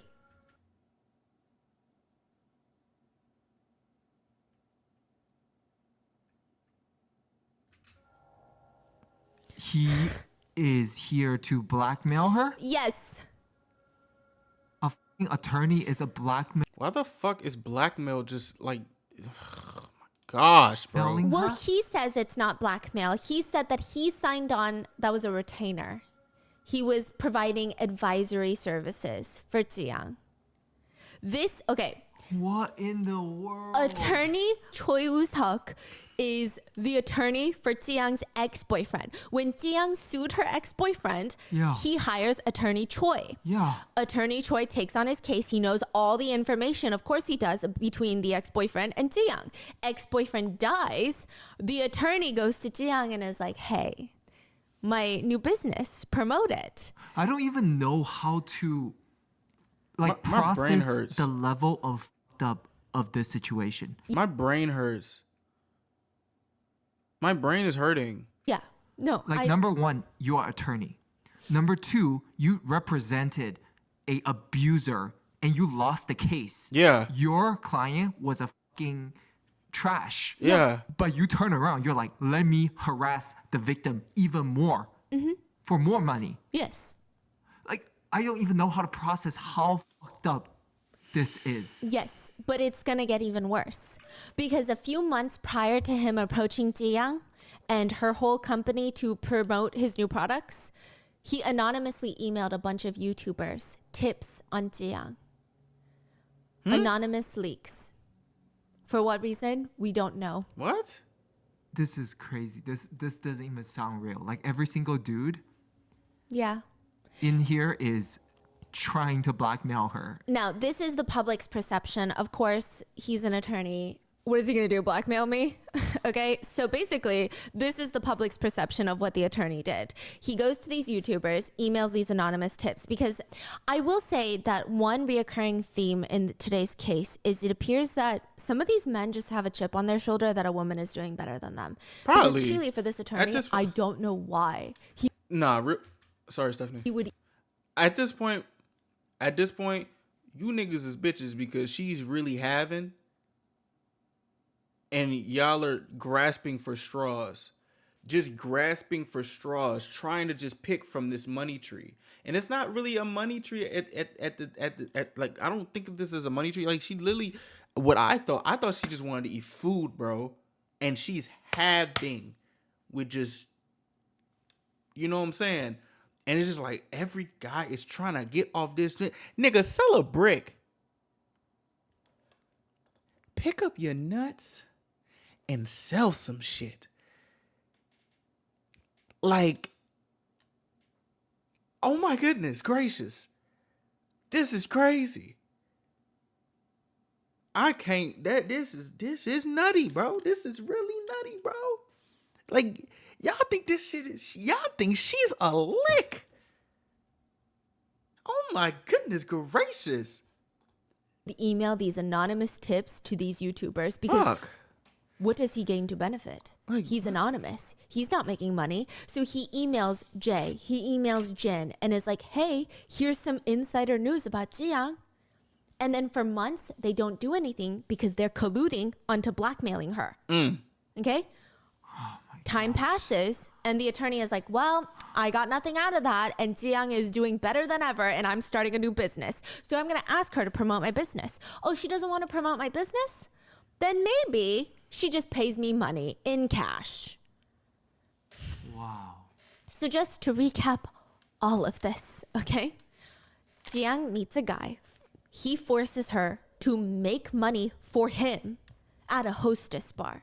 She refuses. He beats her, blackmails her, keeps her in this relationship, this violent relationship. She starts a YouTube channel to make him money. She ends up becoming a successful YouTuber. He makes millions of dollars, steals it all from her, doing none of the work, and then finally gets what's coming to him. He gets sued. He hires an attorney who does all of this, that emails two YouTubers about all of her scandalous past. These two YouTubers start talking about how they're going to get money out of Tzuyang. Then another YouTuber stumbles upon these audio tapes of them committing a crime. And he hates one of those YouTubers, so he sends it to another YouTuber. That YouTuber is like, you know what? I don't want people talking about Miryang. So I'm going to use this to cover that up. Sends it to another YouTuber. And that YouTuber goes, you know what? This could be good publicity for my channel. I'm going to post it. And what's crazy is all of them knows damn well that she's a victim in this story. And posting this is something that she didn't want this to be public. No. And it will ruin her whole life. Yeah, and truly, like, what they gain from it is so stupid. Publicity, revenge on your little emotional beef between you and your buddy. Oh, sorry you're friends with essayers. Maybe you shouldn't have been. Exactly. Like, and this piece of audio get passed by so many big YouTubers, and none of them. Every single time you think one of them is going to come to their senses and try to do something about it, whether it's go to Tzuyang herself and say, I have this, maybe you need to take this to the police, maybe I can take it to the police with you, right, or something. No, they look at it, they hear it, they see all the trauma, and they go, you know what? I'm gonna just go get like $7,000 off this shit. How can I use this to benefit myself? How am I gonna be able to just pay my rent for like 2 more months? Whether it's because they want to get revenge on a former friend, whether it's they want to help their friends cover up their essay crimes of a middle schooler, whether it's they just want publicity for their political career, whether it's they want money. Like, a woman's life and career is a complete afterthought. She is just Like, collateral damage in their yeah. hysterically emotional games that they're playing. Disgusting. The anonymous tipster, Attorney Choi, made a statement on his blog after all of this was exposed that he is the leak. He said, "Hello, this is Attorney Choi. Thinking about the Jay incident and the audio tapes makes me angry. Reporting tax evasion was a public tip-off that I made to a YouTuber, but I didn't expect it to be used to extort." Oh, you make me mad. Oh, you about to make me mad. Oh, you about to make me. Oh, you about to fucking piss me the fuck off, bro. I hate these niggas, bro. I hate these niggas so much. I hate these niggas so much. This shit get me motherfucking hot, bro. I'm not even gonna lie. This shit get me bad. This shit get me bad. I don't want to hear no statements from none of these motherfuckers, bro. I don't want to hear shit from them. I don't want to hear a fucking word from these people, bro. Fuck these niggas, man. Like, oh my goodness gracious.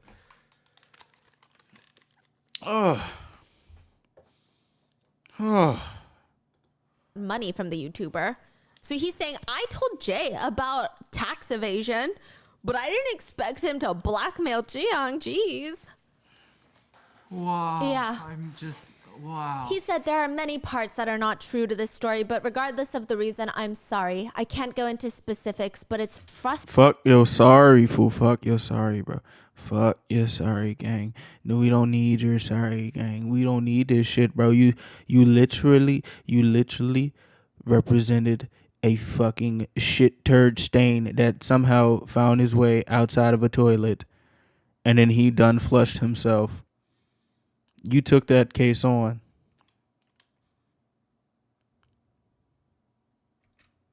That for years, events have become fixed as being true based on a few phone calls with me. I intend to live humbly. I will provide free legal consultations and support for those in legal blind spots. Don't promote your bullshit, boy. You lost. You lost. You're a loser. My office is always open. Fuck your office. Somebody need to burn that shit down. So please feel free to reach out or visit. I'll offer a warm cup of coffee and Fuck your coffee. Burn the office down with that cup of coffee. assistance to those in need. And then get blackmailed. Oh, yeah. By your attorney. Yeah. That's what anybody will get if you go to this person. Forget attorney-client privilege. Yeah, he will blackmail you for money. Yeah, and guess what, Attorney Choi? Sue us, okay? Which I don't know if he has a fan or likely he wrote this comment himself, but there's a comment under that blog post that reads, "Don't leave malicious comments here, you will be reported." The attorney responds to that comment, "I don't plan on reporting anyone. I would rather use that time to work for the public." As if he is this holier-than-thou public servant of the year. But that's not even the unhinged part. The unhinged part is that before he was outed as being the anonymous tip sender, he wrote an article about Tzuyang's case when it exploded. Right when the blackmail tapes came out, he wrote an article about it because everybody was talking about it. He wrote a legal article acting as if he had no connection to this case. He wrote, "In this instance, would a crime of defamation be established? There are two types of defamation: defamation under the Information and Communications Network Act and defamation under the Criminal Act." He's literally acting like a random attorney online that's giving their input on this mainstream media news that's unfolding. I'm actually I'm shaking. I'm angry. Since commented on this whole situation of him being involved, saying, "I feel so bad for Tzuyang. There are so many people attacking her." And to think that even a lawyer is doing it? Fuck. Like, how many people are trying to bring this girl down? Why are there A lot of these people trying to bring her down, and she's still standing. This makes this shit so much more remarkable. She's still standing. Like, leave her alone. Y'all suck. Like, y'all are trying to be mad misogynistic, but y'all are even bad at being misogynistic, bro. Y'all are just a bunch of shit turds, gang. What the fuck? Y'all suck. so many old bastards trying to get something out of her? It's scary. Ridiculous that somebody works so hard to become an attorney and then leaks information to YouTubers. Exactly. Why are there so many trash, crazy people out there? Even this attorney is crazy. Yeah, exactly. I feel nauseous thinking about her case. How many people are trying to get something out of a 20-something-year-old girl? I mean, my heart truly hurts. I applaud Tzuyang for getting the courage to speak out about it. I hope the rest of her life is filled with just good memories. Real shit. It's so sad that we still live in a world where everything a woman has worked for, her career, her success, everything means nothing to anyone as long as someone thinks that they can call her a or has some sort of weakness about them. That's crazy, and to think that she is the most powerful YouTuber in South Korea makes this all more depressing. Yeah. Yes. One of the main YouTubers who were involved in the initial phone call, the blackmail calls, Jin, he makes the first apology video. This is not the main guy, Underdog J. This is Jin. So he's like the one calling, like, oh. That got like $2,000 from the blackmail. Now, it's an apology video that he starts off by basically stating more accusations and just baseless rumors against Tzuyang. He's like, by the way, I also received other tip-offs that her voice is so raspy because she throws up after every video. And it's like, what are you doing right now?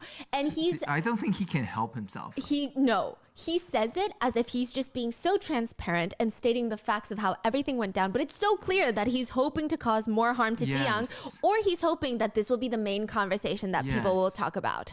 Yes. Like I think he said that because he truly believed that this will discredit her. Like this. I think there's literally something wrong with these niggas.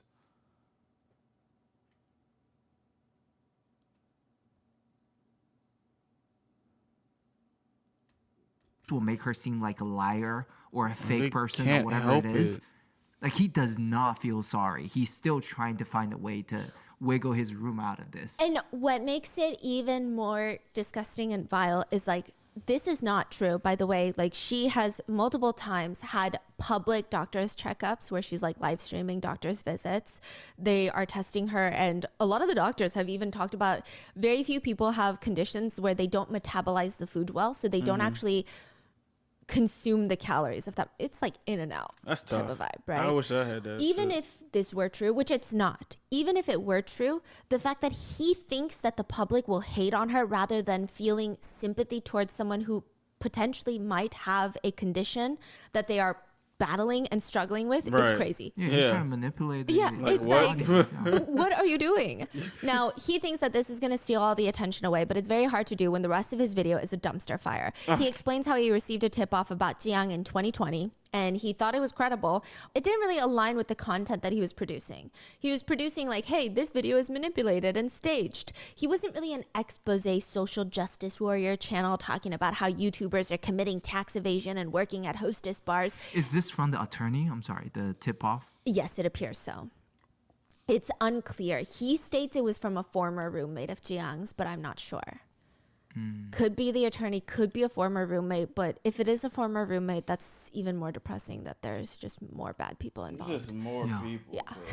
Oh my god. Because there's also the two girls at the hostess bar that are forcing her to pay hush money, remember? Yep. So there's just like literally her whole life is just being nonstop blackmailed because of what? Because of a violent ex-boyfriend who blackmailed her. And then everything just starts spiraling and she becomes this target for everyone. Fuck. He said that he didn't have direct evidence. It was just an anonymous tip-off. So he really hesitated on making a video for it. He said for the next 2 to 3 years, he went through a lot. You know, he closed down his restaurant and he moved to Seoul. And while talking to people in Seoul, he just kept hearing very negative things from other YouTubers about Tzuyang. And he said, at the time, I believe Tzuyang and her former boyfriend were on the same side, that they were both tax evaders and just bad people. And I would say that my financial hardships and my negative perception of Tzuyang and my assumption that other YouTubers like Jay had taken and extorted money from other people, it made me think, is it really that bad to take money from a bad person? Nigga, are you Batman? Like, who are you trying to be? Like, what is going on? Like, what? Because you taking bad from the bad, that make you good? No, it makes both of y'all bad. Like, what? Like, what are we doing? Like, this isn't like a more like you're not taking a moral high ground with this. You know what I'm saying?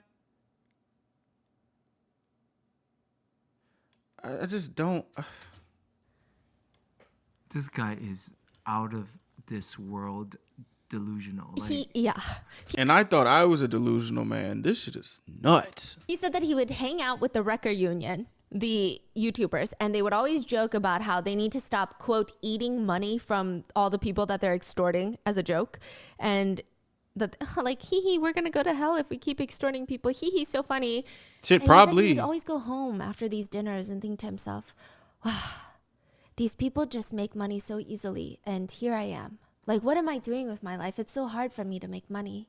and he thinks that people's gonna understand him and feel bad for him. Precisely.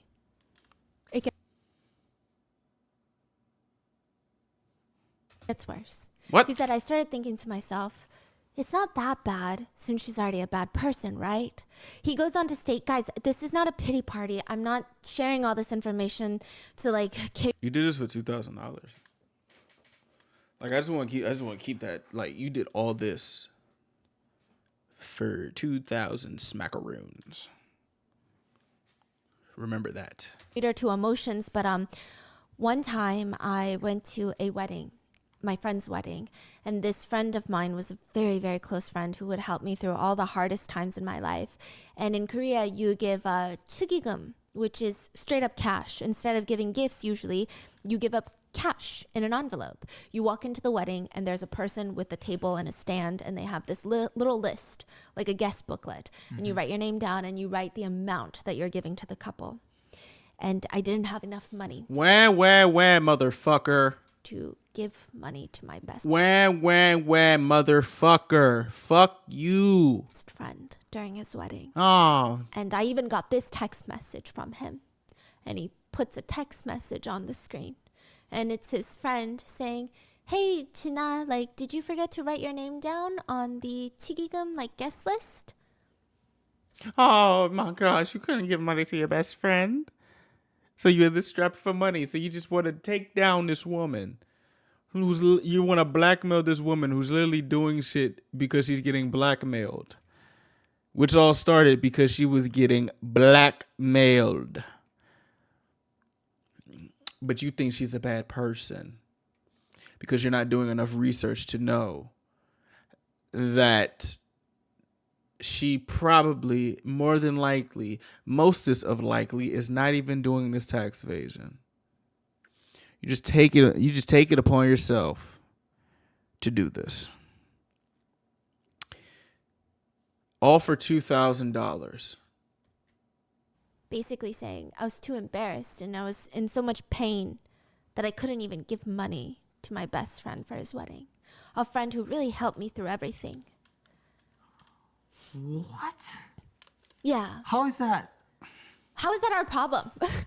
Also, What does that have to do with anything? But why do I feel like, okay, explain to your friend then. Or how about this? Get a job. Like, you don't have to be Right, a YouTuber. exactly. Get a regular job. And also, some people be thinking like doing YouTube is just like easy. No, nigga, no, it's not that fucking. It's not as easy as you think. Fuck you. People are so just. Y'all be thinking shit is just like a cash grab. Like, fast money is not good money, bro. If you want something, I'm not even about to just talk about like what it takes to do YouTube. Like the fuck, like oh my gosh. Yeah, like, I don't know. It just seems much shadier than Yeah. if this is your best friend. He says, look, I'm not. And I'm not even about to just talk about me because I do react to a lot of videos. You know what I'm saying? But still, it's like I'm not about to just be like, oh, being a YouTuber is hard. But it's like, what I'm trying to get at is like, nigga, get a job. Get a job. If you want to do YouTube, get a job to support this YouTube goal. If you can, I guess. I don't know. I feel like if you were able to try and get into this web of blackmail, you can get a job. So I'm just talking to that guy and that guy only. Nobody else. Get a fucking job. You should be ashamed. Like, why are you talking? Nobody gives a fuck. Not trying to give you guys a pity party with these stories. I only want to share my full story with you. I don't want to give you guys a pity party. I'm just going to try to pity myself. But I'm not trying to give you guys a pity party. I'm just going to talk about shit that's not even about Tzuyang. but I don't want to give you guys a pity party. This was the situation I was in at the time, which is just as goofy gets. He continues, I succumbed to the temptation and I contacted Jay. While I was talking to him, I was thinking about arranging a meeting with Tzuyang's agency, but Jay told me that he was going to handle it, so I never actually met up with the agency. Eventually, I did receive extortion money, about $2,200. This was the first and last time I received money with ill intentions during my time on YouTube. He also tries to use the fact that he got such little money as a point that he's a good person. He said, at the time, my only thought was, I guess I'm not getting a lot of money because she's already being extorted by so many people. He continues. First off, you thought you were going to get more, and other cuh lied to you. So you got scammed too. So the reason why you didn't even get that much money was because you thought there wasn't going to be much money from this blackmail, but you still took your cut. So you still accepted the money under pretenses that this is what the money was from. So you accepted the cut from this money. No one cares if it's $2,000. Nigga, like, what? It's still blackmail. You just got a lower portion of the blackmail.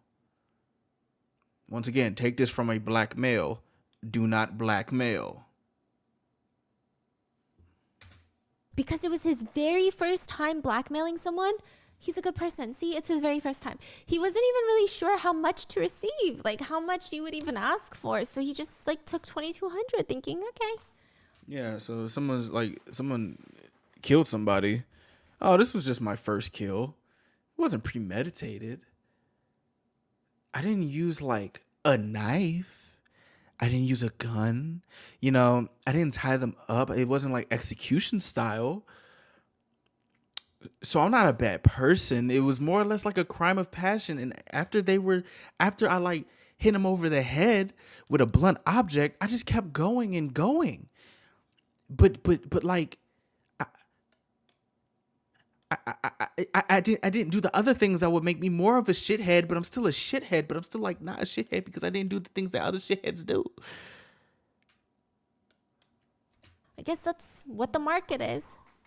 Which is just, I'm smiling because this is almost he's like, doing our job. He's like Dumb and Dumber. Like he's like a criminal, but like so dumb and yeah, like I'm smiling because it would have been really annoying if he was so smart that he was actually able to use his evilness to convince people that he was somehow not this bad person, right? But he's just so dumb that he's sitting here digging his own grave. Yeah.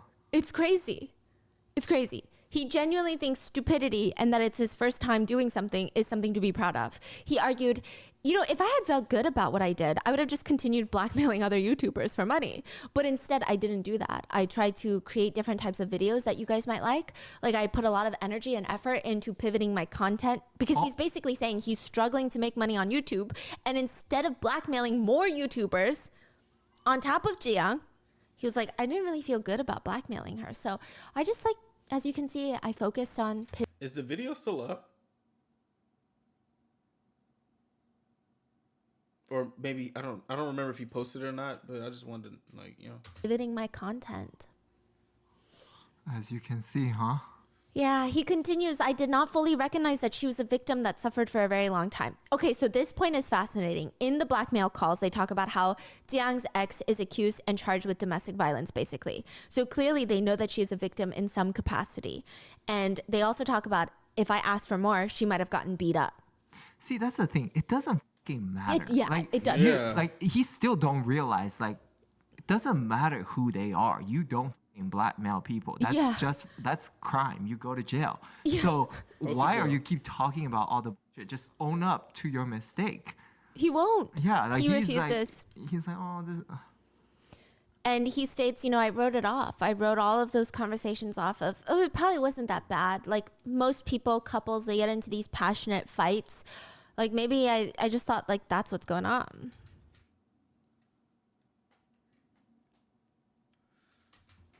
What's going on? Passionate fight? He's saying, I didn't think that Tzuyang's boyfriend was actually abusive. I thought that they just would get into passionate fights. What are you saying? I deeply regret not resisting that one moment of temptation and making a wrong choice. I am learning firsthand that committing bad This nigga's statement is just giving me acne. I feel like I'm about to break out listening to this shit. deeds comes with significant consequences. Now, this next part of the apology needs to be studied by the American Psychiatric Association and placed into the DMC-6 or something, because I don't even know how to describe it. He says, but regardless of the situation, the fact that so many people are supporting and rooting for Tzuyang now is such a relief to me. I know it really isn't my place, but I hope that Tzuyang will continue with her success and not be burned by others and will be happy. He said in light of the situation, he does try to look for the silver lining of things, and he gets to defriend all the cyber wreckers. You know, he didn't. Is he high? He's high. He has to be, right?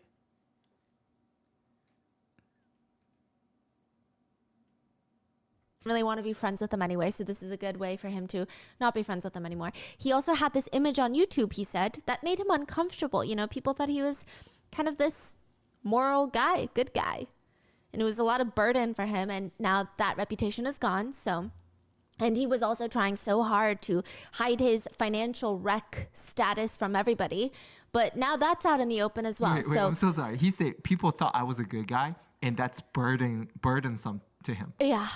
To like live up to you this must be standard. a really shitty guy to be burdened that people thought you're a decent guy. Yeah.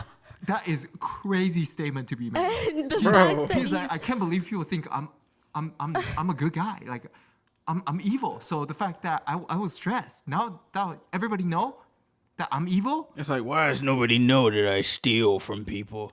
People need to know that I steal, kill, and destroy. Why do people think I'm good? I'm not good. I'm actually very bad. Like, bro. Are you high? I feel relieved because I am evil. now that you like pointed out. Oh, I'm so happy that you guys caught me being so evil. I was a little bit scared that you thought I was going to be, maybe a tiny bit good. No, I'm not a hero. I'm a bad guy. I'm such a bad boy. Sorry. That way, yeah. No, it's yeah. That is crazy statement. And the fact that he's like, I was trying so hard to hide the fact that I was broke from everyone, Nobody and now that gives a that's out in the fuck. open too, it does feel better. What? He's like, it does feel like a weight has been lifted off of me. Because niggas know He you also broke states now? that the video was uploaded a little later than he wanted because for the past few days, since all of this news broke, all he's been doing is sleeping. He said, it's not because I was talking to Jay and Caracula and trying to figure out how to get our story straight or trying to figure out the best way to play this. It's truly because every day for the past 3 days, all I did was avoid reality. I slept all day. I ate just one meal a day. The just eating one meal a day, he also says it like everyone is going to fall to their knees. I eat 1 meal a day. I'm not gonna lie, you shouldn't even be talking about meals. Because what you doing to Tzuyang? No meals for you. How about that? No sleeping, no meals. Just no meals. You could sleep as much as you want, though. Just sleep. Just fucking sleep. Sleep, nigga. No eating. No eating. No time for dinner. None. And start babying him in the comments. Are you going to infantilize The yourself? way he says it is very like hunky, like one meal. I might 1 meal. Netizens naturally Oh, I just eat 1 meal a day now. And I sleep a lot. But y'all still don't think I'm a good guy though, right? Oh, all right, bet. That's what's up. really wanted to light his apology on fire. It feels very much like he's trying to justify his actions because he believes other people are so much worse than me. So I'm okay. Because remember, this is the Foot guy and that mouth runs disease. the YouTube channel figuring out which videos are staged or manipulated. It's And called he's like- Tzuyang. And one netizen commented, why couldn't you detect the Tzuyang of Jay receiving $39,000 and burning your life for just $2,000, bro? LOL. Oh my goodness. Jay received $40,000 basically, okay, but lied about receiving $7,000 and gave you like $2,200. LOL. Another comment reads, I don't know at all that you're struggling financially. Like, I don't care. Why are you explaining it in such detail? Wedding gift money? Ha ha ha ha ha. What do you want me to do about it? Why are you selling your feelings? Haha. Another one reads, so what he did throughout this whole video was 1, I didn't know. 2, I didn't have money. 3, it's my first time, okay? 4, I'm being treated unfairly. 5, I'm having a hard time. I only ate 1 meal. 6, I'm not that bad of a person. Yeah, that's basically what he said. Yeah. Another netizen comment just reads, honestly, he just seems like the biggest idiot out of the 3. Yeah, that too, yes. Now, Underdog Jay, goes on to address the situation through a video as well.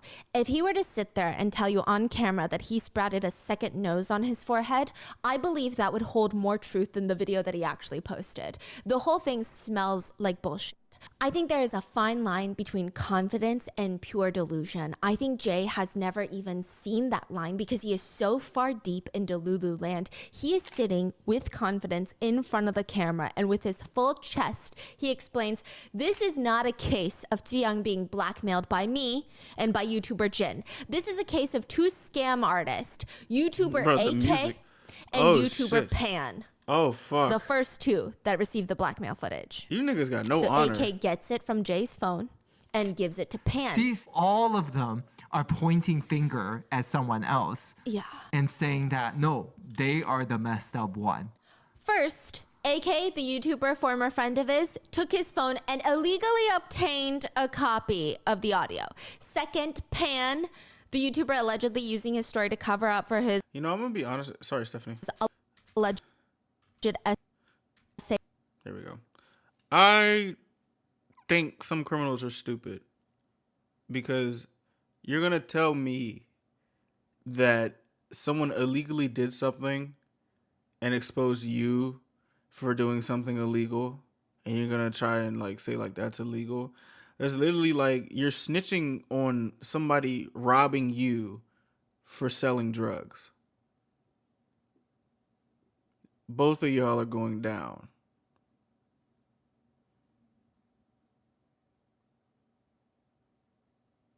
You're dumb.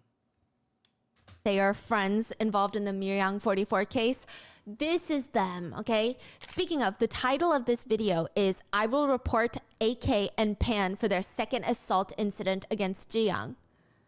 It's not an apology. It's a video about AK and Pan. He says, this is truly about how they victimized Tzuyang a second time. This is not about him. This is how they illegally obtained recordings to expose private matters, to open Tzuyang's wounds, just to what? Explain themselves, feel better about themselves, get revenge, to cover up for Tzuyang 44. He states, I indeed did in fact receive money from Tzuyang. However, I did it. I received the money to give it to other YouTubers who are blackmailing her. I am the middle man. I was going to use $40,000 that she gave to me to give to YouTubers who were trying to make videos on her so that they could keep her past a secret. That's not good.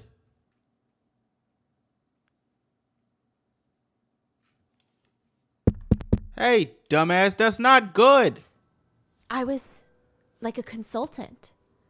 He said that on the phone call with Jin, the audio that was released, I had to pretend to be the bad guy in order for him to confess all of these things. Shit on a stick. Wow. I had to guide them into believing that this was all they could get and that I was on their side. Okay? Show your bank statements and then show what you spent. And show those bank statements of you giving them to other people. And then we can prove that. Show that 40 ball right there in your account. And let's see what you did with that.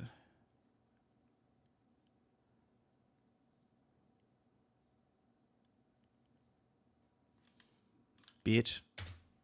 Does he think we're dumb? Yes, absolutely. Because he says it with his full chest for 20 minutes straight.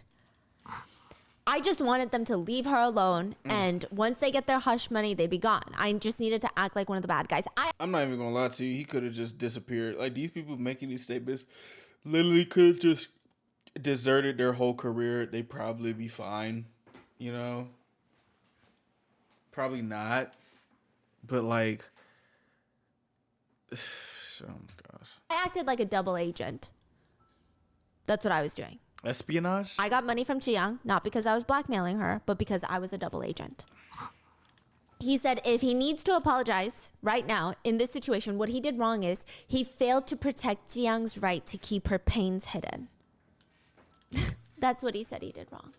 He couldn't protect her forgotten rights. I mean, you have to give it to him. He is fully committed to his stupidity. He is married to this dumb story. This is his story, and he's not backing down. He said he received an anonymous tip about Tzuyang's past. We now know that anonymous tip to be the ex-boyfriend's attorney. God, but I hate he his received it, and he said that he would normally ignore stuff like this. But it seemed credible, and the anonymous tipster was able to provide incredibly specific details, claiming that Tzuyang was forging documents, accusing her ex-boyfriend falsely of domestic violence, bullying small businesses, used to work at a hostess bar, doing all these things that go against her image of being this nice girl online. Okay, you were wrong.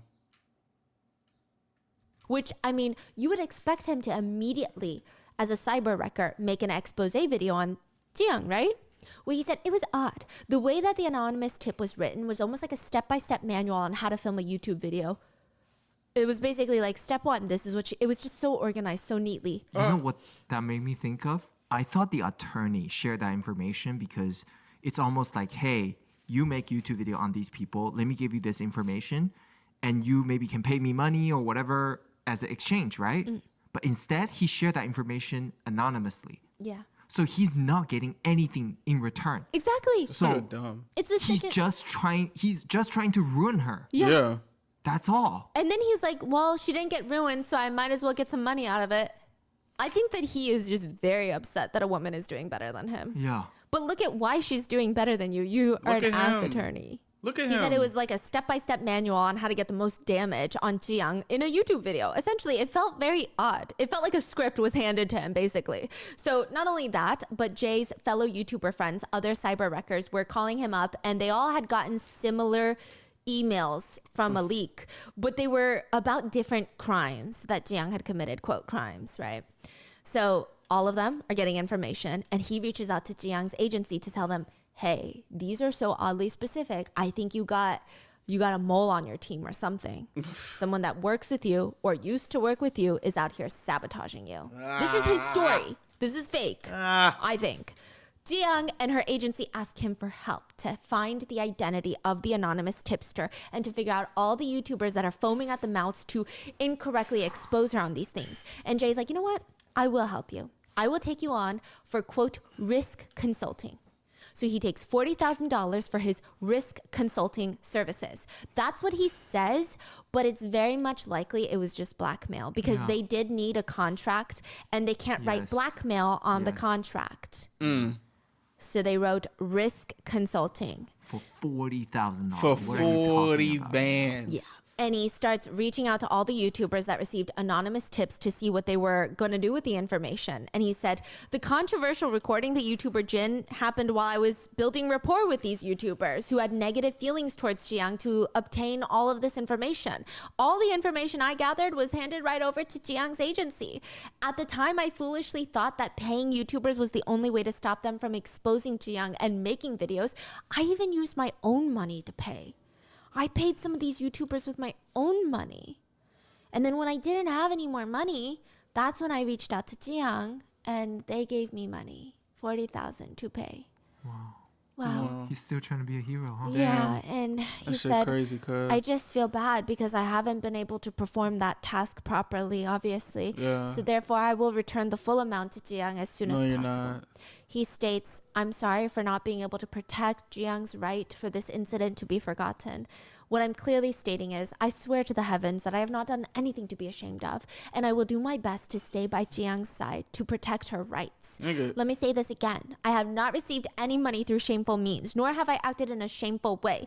Please just wait one day. Just as always, I will come out as the winner in the end. One day. Which is his version of events. It's a bizarre hero complex trope at best. At worst, it's fully re-victimizing Tzuyang and spreading lies to clear his name so that he can continue making dirty money. And netizens were confused on how someone could be so confident stating such a bold-faced lie. Yeah. They commented, so in conclusion, he did not expose Tzuyang himself, but instead received $40,000 to help make sure nobody else exposed her. But because he was recording himself and gave his phone to his former friend AK, who along with Pan revealed the audio recordings, he accidentally appeared like the bad guy while everybody else caused Tzuyang secondary harm. This is just like the most coinky-dink oopsie. I'm actually not the bad guy story. Am I getting this right? Yep, exactly. Yeah. He also posted pictures of the contract for risk consulting that he has with Tzuyang's agency. And a few netizens pointed out the contract date for him receiving money from Tzuyang to help her and her agency figure out who's spreading these malicious lies was February 27, 2023. The audio recording of him and Jin plotting to blackmail Tzuyang is February 20th, 2023. Wait, say that one more time. He signed the contract with Tzuyang's agency 7 days after the blackmail audio tape. Oh, So Right. he's like, no, I was pretending to be bad oh my on the audio goodness. tape to Oh, build rapport. brother. It's like, Yeah. This guy's stinky so winky. he's already working for Tzuyang before he's working for Tzuyang? Because he said that it was only after talking to Tzuyang and finding out the truth, he felt like, oh, I'm on her side. I'm going to help her. But he hadn't talked to her yet. Yeah. So what does any of this mean? Netizens have commented on Jay's very fascinating brain and how it should be studied. They commented, it costs money to protect her painful, forgotten rights, eh? Is that why you blackmailed her? I guess it costs $40,000 to protect someone's rights now. Another netizen pointed out, it seems like he's playing both sides. Maybe he initially made it seem like he was the good guy to Tzuyang's people till they found out that he wasn't, which is honestly worse. Right. So he might have not been like, hey, I'm blackmailing you. He might have told Tzuyang like, I'm gonna help you, Right. which honestly is worse. Right. Wolves in sheep's clothing. Oh my gosh. Yes, that makes sense. They say for Jay, it seems at best, if we say it as nicely as possible, he's basically running a racketeering scheme, forcing businesses to pay him a protection fee to operate. Oh, fuck. Another netizen just said, a double agent? Please go see a therapist. But also, if Jay's story is true, why did Tzuyang and her attorneys file a complaint with the Seoul Central District's prosecutor's office against Jay, Jin, and the no longer anonymous tipster? Another thing that's very fascinating about Jay that people have pointed out is that none of this would have been known had Jay not recorded all of his calls with other YouTubers. Exactly. But it turns out he was so deep in the business of blackmail and extortion that he recorded basically every phone call, just in case. He was so desperate to be able to blackmail them one day, to have leverage on them, that he was willing to record himself committing a crime. One netizen comments, if you're going to record yourself blackmailing someone, maybe learn how to take care of your phone a little bit better. Yeah, I was about to say, why would you give your phone up? That's so stupid. Why would you do that? Dummy. And that's so fascinating because I'm assuming AK made a copy of Jay's phone, probably with blackmailing intent. Yeah. Right? Like, why the hell would you? Your friend. You're digging for something to blackmail someone. But that's because he So did. all I mean, of these people are just the shittiest of. The shittiest people. Yeah. Another one just said, I think Jay should be eradicated. We should just douse him with pesticides and get rid of him. Caracula broke his silence. Fuck. This is the one that gave advice. He is like the more well-liked cyber I thought what I said about the boyfriend was worse. Damn. Spray him with pesticides and. Oh my goodness. wrecker. I wouldn't say he's like beloved. He's not like Tzuyang where most people like him, but he was a little bit more well-liked. He did have previous controversies, but you know, he was the one that gave advice that Tzuyang is the golden goose that lays the golden eggs, so maybe don't blackmail her. He broke his silence after the whole incident, and he posted a paragraph that reads, I had a fever in the morning and last night, so I took some medicine and fell into a deep sleep. Down. I woke up this morning to 40 missed calls and my YouTube channel filled with hate comments, and I'm all over the news as if I'm a son of a bitch who took money under the table. I'm not sure if this is a dream or reality, but my head is in a daze this morning. I'm not sure if this is revenge for my coverage on another incident that I think Kim and Jay didn't like. But he writes, Jay and Kim, are you sure you can handle this war? What? Oh, It seems like he's mad at Kim because he's the one that exposed the audio. He's mad at Jay because they were supposed to be friends, but then he recorded the whole conversation. And that's the recording that was leaked in the first place. and he said, "You guys want war?"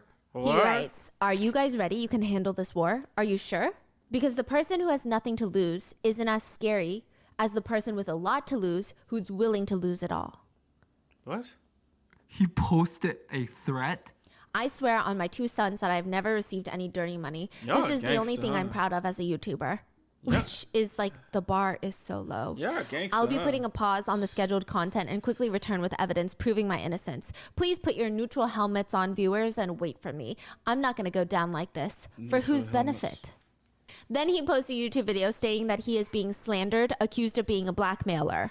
He says in the video that he did not receive a single cent from Tzuyang. He ends the video by sending a public request to Tzuyang and her legal team asking for help in resolving how unfair he feels the situation is. Netizens obviously do not like this. His request in and of itself is ridiculous. What do you mean you're sending a public request? Why should she do anything for you? Why should she give you the time of day? Why are you putting the responsibility on her? Yeah.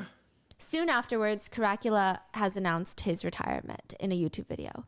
He said, after being active as a YouTuber for the past 5 years without rest, I am stepping down to convey my sincerity. All recent allegations are my fault. I foolishly responded by involving innocent kids out of fear after being accused of being a blackmailer overnight. If I had known about Tzuyang's heartbreaking past while talking on the phone with Jay, I wouldn't have spoken so lightly about, blackmail her, not blackmail her, even if it was a personal call. This was inconsiderate and wrong on my part. I have never conspired to threaten or take money. Y'all sure y'all want this war? Because I can go to war. Like, who are you? Like, what is going on? I really hope everyone believes me on this. What is the... He tries to explain one time that he took money and Okay. Wait. I thought you said he never took money. He says it was not blackmail money, kind of. He said, okay, it's somewhat paraphrased for clarity, but he said that he was receiving money from a person known as Suit, who's currently in prison for fraud. He said in 2021, my channel was about cars, which is why my channel name is Caracula, car, and Dracula combined. And it was not about social issues back then. I introduced Suit to another businessman, and the two of them were going to raise money for a new business, and they gave me $22,000 to provide media attention to their business. I use that money personally. What the? So you took money? Yeah. And you spent the money. Personally. You stole the money. Yeah. That's supposed to be for marketing, and you used it to. So do you're all a the thief. Like, what is going... But he's justifying it by saying Suit's business turned out to be a scam, and he's now in prison. So Hey. that makes him innocent. Yeah. But it was under the pretense you were scamming. That doesn't make you a good person. You just got lucky. Why would you even say this? Got it. Because, Gosh, y'all are so dumb. if they're bad people. Yeah. So That's that he fine. did. Yeah, take no, real shit. Yeah, that never happened. It's like, Nah, they bad people. Nah, real shit. Nah, I get up with you on that. Nah, that's valid. Type shit. No. two negatives equal a positive. Right. Okay. And he says A is also on trial for a crypto-related case, so, And he said, I wanted to hide all this, but I won't conceal my crimes anymore, and I will fully cooperate with the investigation. If I'm to be punished, I will accept it willingly, and I am truly sorry. I have ruined myself and will, for the rest of my life, live in reflection and repentance. No, you won't. The prosecutor's office came out with a statement that they will start actively reclaiming revenue earned by YouTubers through spreading fake information or malicious content. YouTube has also demonetized most of their channels. Dracula, Jin, and Jay's YouTube channels demonetized. Wow. So that Yes. means YouTube has officially got involved. Yep. Yes, because it goes against their partner program policies. Yeah. And you have to be a What- YouTube partner to monetize your videos. What part goes against? Like what? Blackmail, Like, is it maybe? blackmail Yeah, goes against the it's like policy? the crime and extortions. Yeah, you guys So can't do after that. he got demonetized, he say, "I retire." Yeah, like a lot Okay. of them just retired after they got demonetized. Right. It's You like- got this forced Not- retirement. Y'all got you fired. got fired. Yeah. yeah. And the prosecutor's office is saying that they're going to be reclaiming revenue earned by YouTubers that spread fake information or malicious content, which on surface level sounds great because if they can reclaim some profits, maybe they can give it to the victims. Some netizens really supported it initially. But it's too good to be true, right? Other netizens are concerned. They comment, in other words, sure, this case But think about all the other cases. In other words, all channels the prosecutors find offensive will be considered criminal channels and they can claim profits from them. So they have control. Yes. And another comment said there's so much room for this to be abused. If the prosecutions can claim profit as proceeds of crime for defamation, it means they can pressure the political channels that criticize the government or their work. Yep. Another comment reads, so they want to bully YouTubers who talk shit about them, and they're using this case as the excuse and the example. So it's getting very messy. The Bar Association is investigating attorney Choi, the one that leaked the information to get the him out of here. YouTubers. Some people say that he might not actually get in any trouble because technically there is no attorney-client privilege since A, the client is dead. Additionally, he did not leak any information that I guess is unfavorable to the dead client. And Tzuyang was never his client. He also signed the contract with Tzuyang to be her advisor after he already leaked the information to YouTubers. Oh my gosh. Which is morally even more disgusting, Yeah. but legally it could help him, is what a lot of netizens are concerned about. And this just feels like a case of a bunch of men feeling like they could take a piece of Tzuyang. That they're all just trying to exploit her weaknesses, her victimization to further victimize her. Like they look at this successful woman who has already been victimized to hell and back and they think, how can I get something out of Can her we just next? squeeze more? One netizen sums it up pretty well and they say, so Tzuyang was simply in the middle of a fight amongst nasty ass men. Yeah, pretty much. And yeah, I will say this case made me lose a lot of hope in men, except remember Champ PD, the YouTuber? I'm gonna keep it P. Me too. This is crazy. Like this is actually crazy. I be feeling bad sometimes that I'm a dude.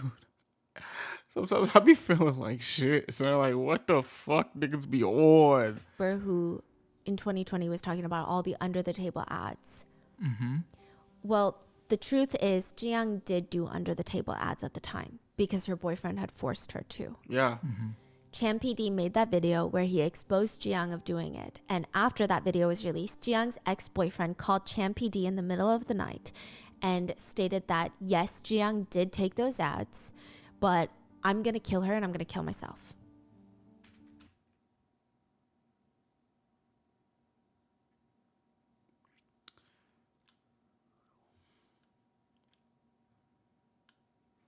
And Champ PD is like, what are you talking about? And he's like, unless you can help me put an end to this, we're both going to die.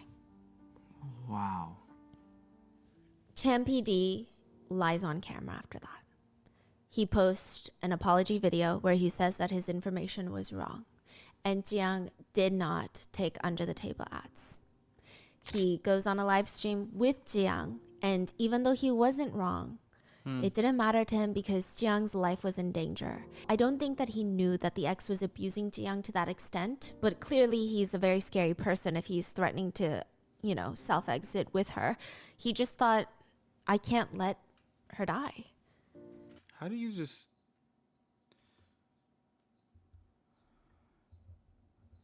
This nigga dead anyway. Fuck him. I'm just... Man, you tried and you failed, nigga. Like, what are we on, bro? This is disgusting. And so in that video where he apologizes to Tzuyang, they're both sitting at the table and Tzuyang is crying. She's very emotional and it makes him appear worse because a lot of the comments at the time said, look at everything he's putting her through. For what? Fake information? He just wanted to spread lies on women.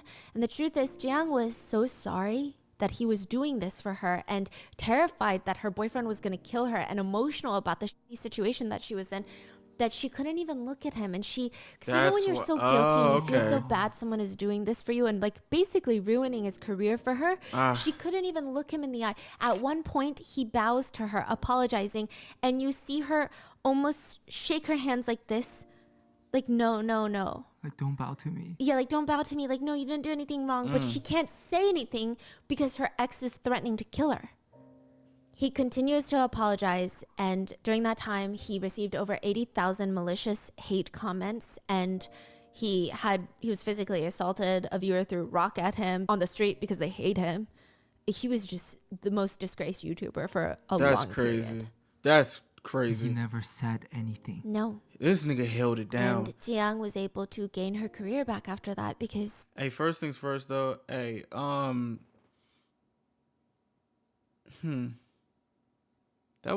that's like probably one of the only redeeming qualities or actions one of these guys did in this story. That is insane. Holy fuck. Oh. People actually rallied behind her. How and this information was shared when? I'm kind of By scared. another YouTuber who seems to have audio conversations between them. I don't know if a friend leaked it or something, but there's a phone conversation after all of this. And it's Chan PD talking to Tzuyang, and he basically says, it's okay because I was able to save someone. And I'm a business person, so even if I don't do YouTube anymore, I will make a living doing something else. And Tzuyang is profusely apologizing to him, and he just tells her, you don't have to worry about me. How's your health?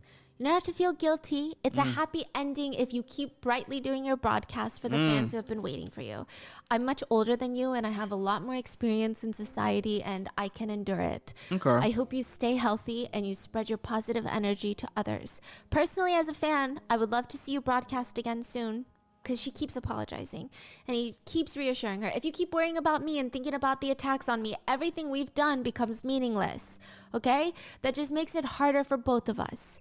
Just take care of your health and stay mentally strong, and don't pay attention to the trolls and haters. You have lots of good fans around you, and fans who truly love you. You felt that a lot, right? This time you felt the fans' love, so stay strong. Okay? I want you to do well, Tzuyang. And rest well and make sure to eat properly, okay?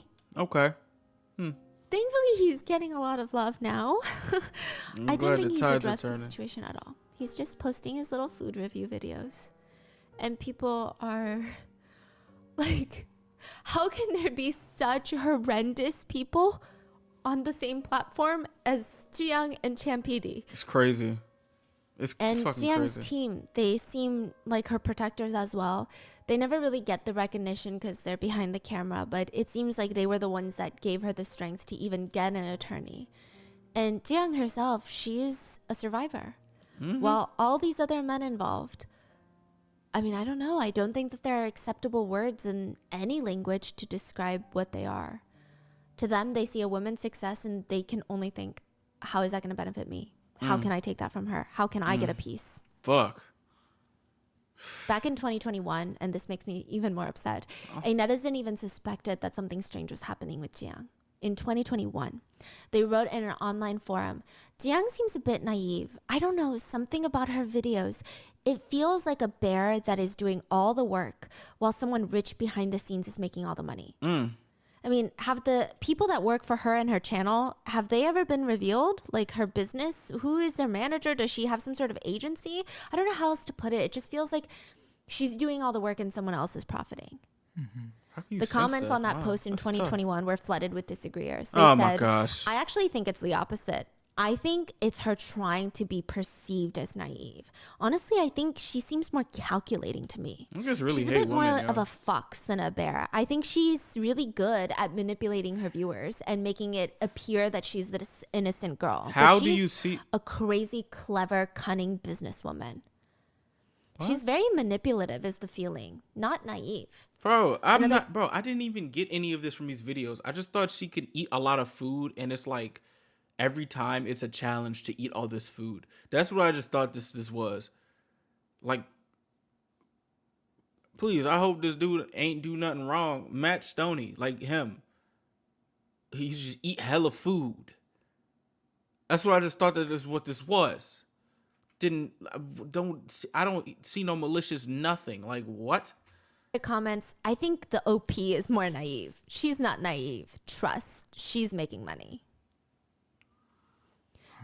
I wonder how y'all feel It's about this crazy shit. how even when someone noticed something odd, the comments are not even giving the idea the time of day. They are so quick to say that a successful woman is manipulative, sneaky, cunning, and all these things, and that she's pretending and acting and she's pulling the wool over on her viewers' eyes. I'm like, what? Yeah, maybe she's just a nice girl who really enjoys food. Yeah, like, what? Okay, and maybe she's going through a lot behind the camera.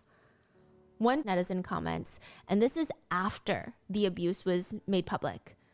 Tzuyang got involved with the manager of a hostess bar while working there, LOL. That's why she's willing to pay and cover everything up with money until this incident broke out. Tzuyang, stop trying to cover up your establishment work history with all of this. What forced work are you talking about? Another comment, let's be real, Tzuyang met her boyfriend while working at the room salon, LOL. You're saying the ex-boyfriend forced her to work? Don't make up stories now just because he's dead.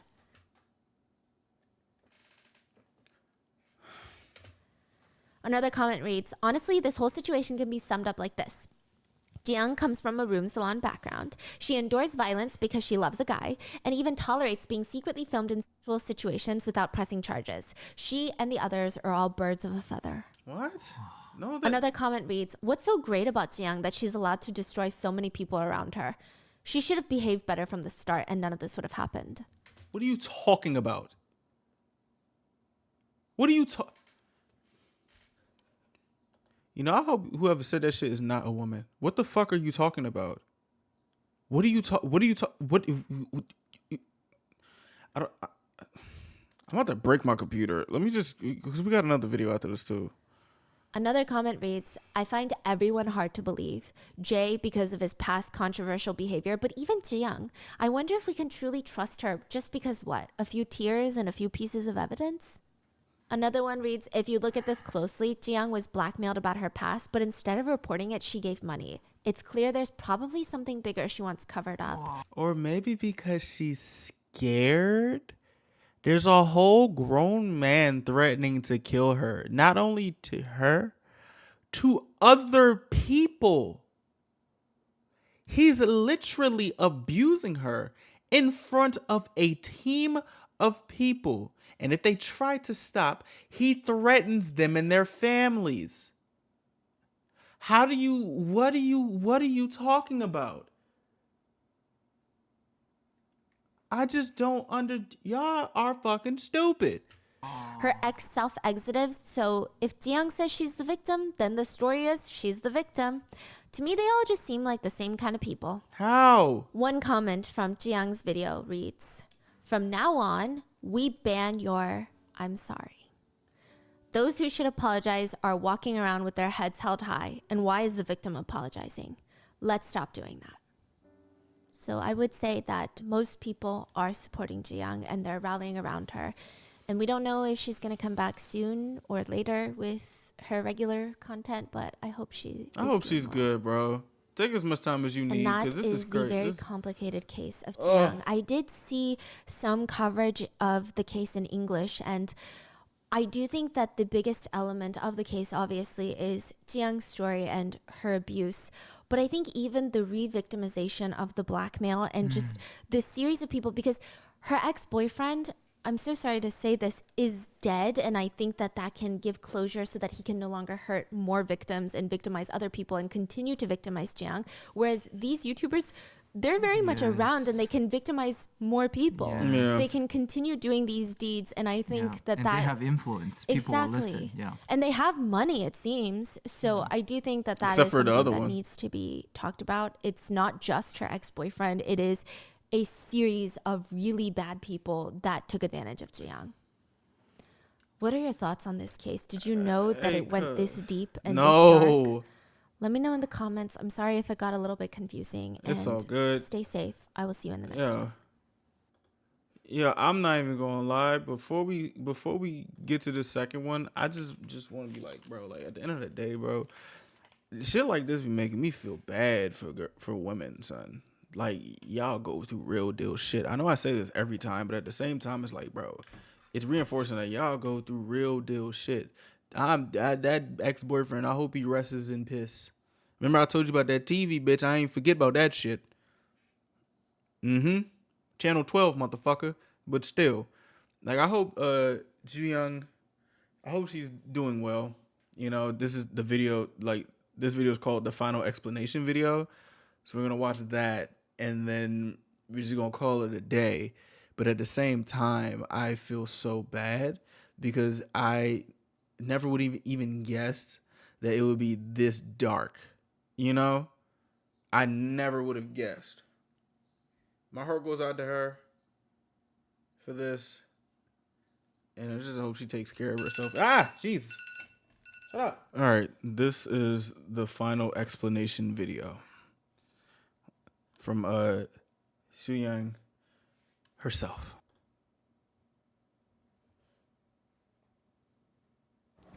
안녕하세요, 쯔양입니다. Hello. 우선 저에게 응원해주신 모든 분들께 너무 감사드립니다. 얼마 전 방송을 하고 더 이상 해명 방송을 하고 싶지 않았는데 지금 여러 가지 의혹들로 인해 저뿐만이 아니라 주변 사람들까지 피해를 보는 일이 일어나 방송을 하게 되었습니다. 이게 굉장히 오랜 시간 동안 Bro, why?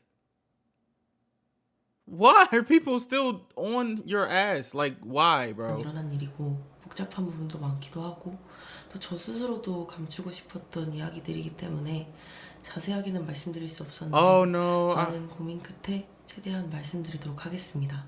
최근 가장 이야기가 많이 나오는 명의도용 중절 수술에 대해 말씀드리겠습니다.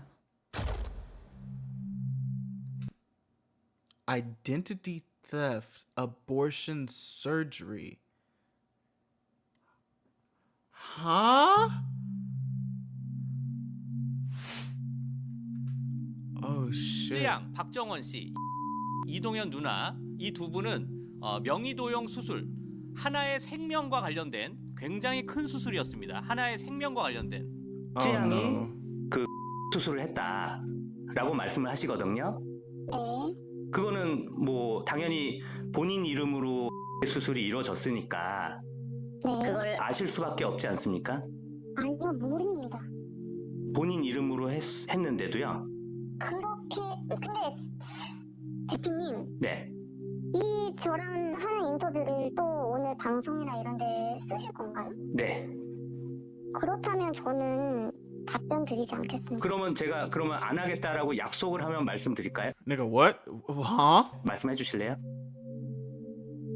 그 약속을 제가 어떻게 믿을 수 있나요? 저는 약속하면 약속 지키는 사람입니다. Nigga, no. What? No. 저는 약속을 어기는 사람 아니에요. 저는 뭐 그 기자와 취재원의 약속은 제 목숨처럼 중요하게 여기는 사람이에요.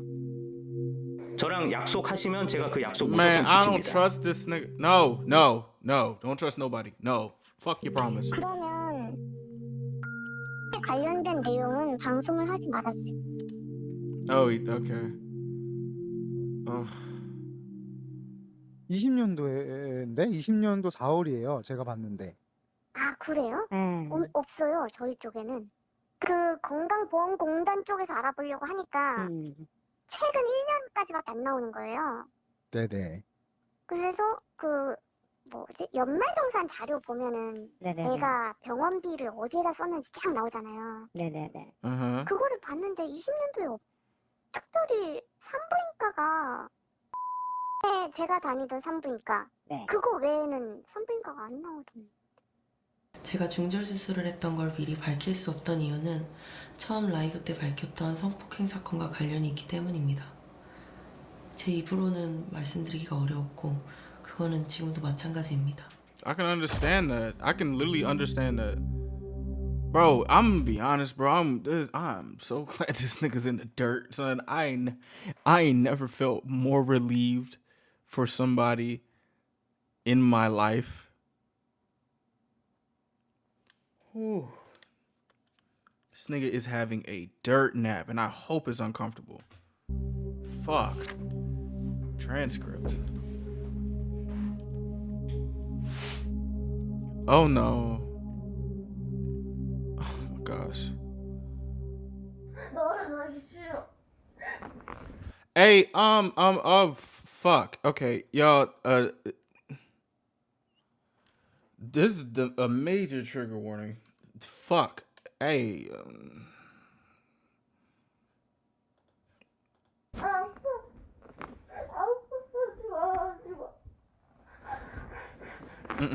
I can't. I'm sorry. I can't. No. We're gonna make sure it, like, just gets past this. Bro, I can't.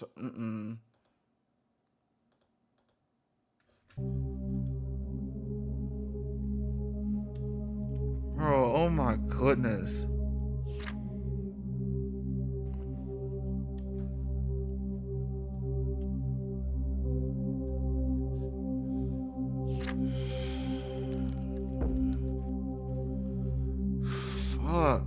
like this nigga is the devil's spawn. Cause like there's just no. Oh no.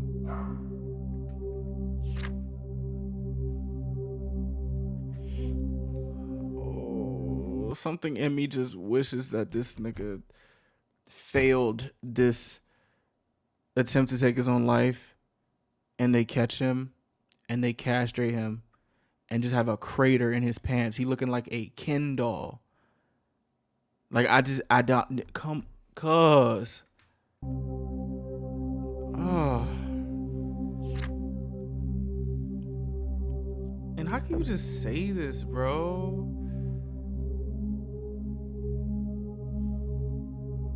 Ew. 돈도 다 뺏어야 되고 성노예로도 써야 되겠고 그래 그 다음에도 얘를 What do you mean you have to? No, the fuck you do not have to do none of this. No, you do not. 죽여야 되겠어. 아니 그거는- 나는 다 필요 없다. 얘를 왜냐면 궁극적으로 뭐냐면 얘를 결국은 죽여야 돼. That's crazy, cause you're dead. That's actually wild. That's actually wild. I'm not gonna lie. That's actually wild. Like your ultimate goal, you failed your ultimate goal.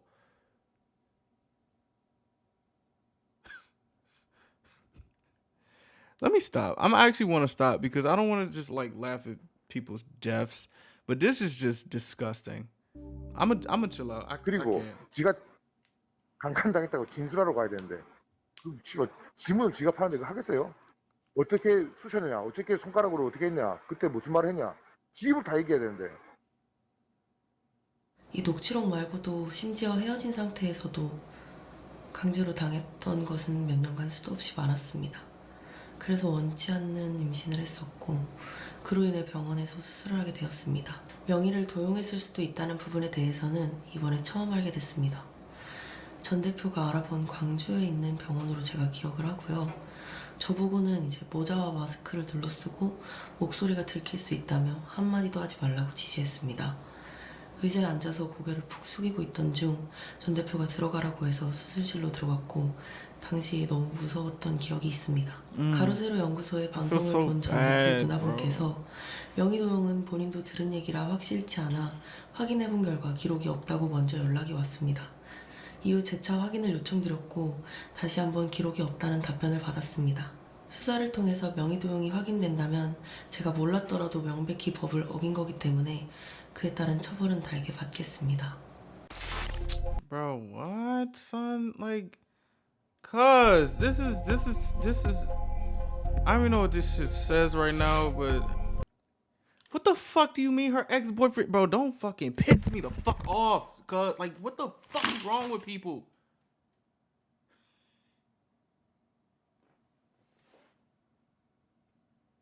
Why are commenters so fucking stupid? Why y'all be so dumb, bro? Like, do y'all niggas be proud that y'all are wrong or something? Y'all proud to say shit like this? There's no way y'all are proud to say shit like this, gang. We're only 6 minutes in this fucking video and this shit is disgusting. Oh.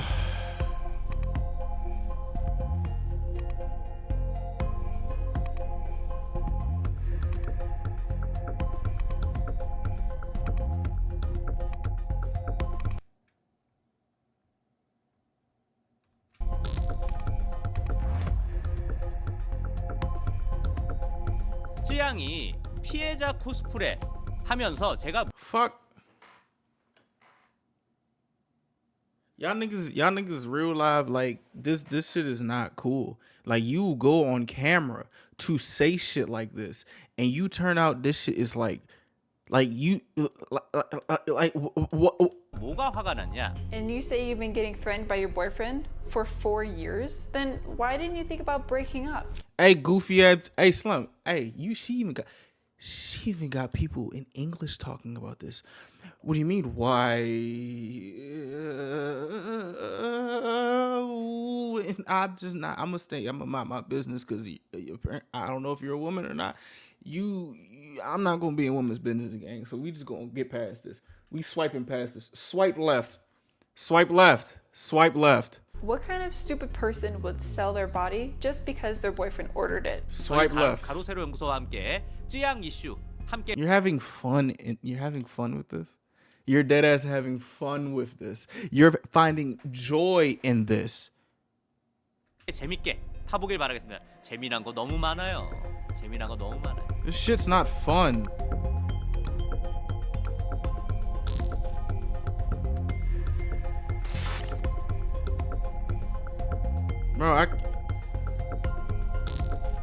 Bro, y'all niggas. Fuck. Ah! How can you play this? Like,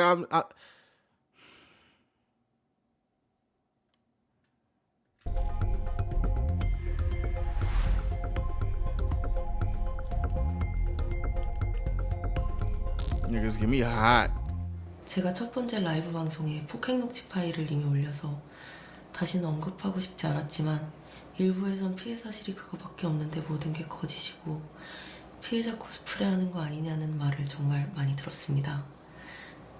제가 듣기에는 너무 거북하실까봐 극히 일부분을 올렸던 건데 그 녹취마저 의심하시는 분들이 있어서 어쩔 수 없이 추가로 공개하기로 하였습니다. I'm not even gonna lie to you, bro. There's a fucking recording of this nigga raping her.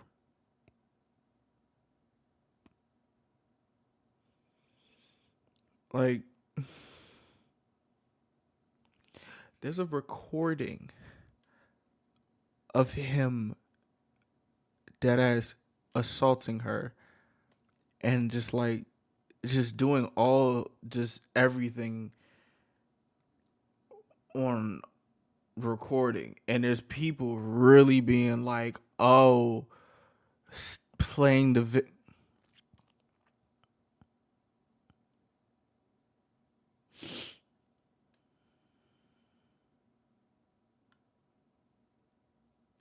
I got no words at this point.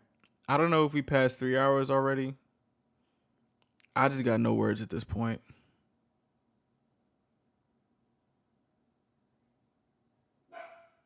Shut up, 10.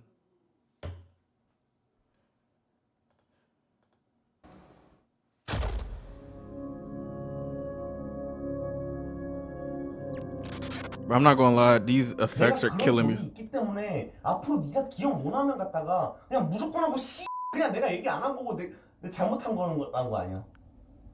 네가 잘못했댔어? 그럼 나는 그럼 반대로 입장을 생각해보라고. 그럼 내가 저번 주에도 얘기했고 얘기를 했는데 그럼 네가 기억 못하면 내가 잘했다 그래야 돼? 알았어, 내가 미안해. 그만하자. 진짜. I don't understand. Like, how can people just sit here and just listen to this?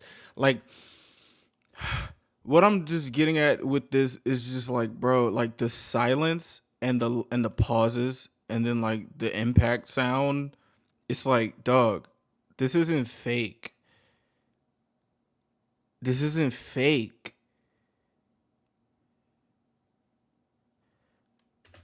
대단하지 않냐?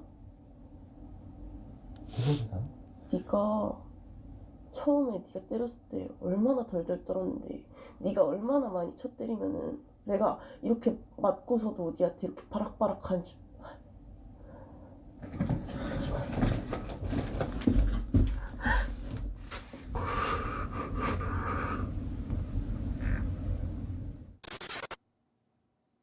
머리채 잡지 마. 아 진짜 그냥. Oh, I swear, on phone them. Hey, bro, y'all niggas better not come in my comments defending this nigga at all. Y'all better not come in my comments defending this nigga at all. One of y'all come in my comments, we gonna deal with you. You take that shit to Twitter. You have got to be the dumbest person ever to really think she faking this shit. And even in the slightest of chances that's not going to happen, something else comes out that she's lying when she's not.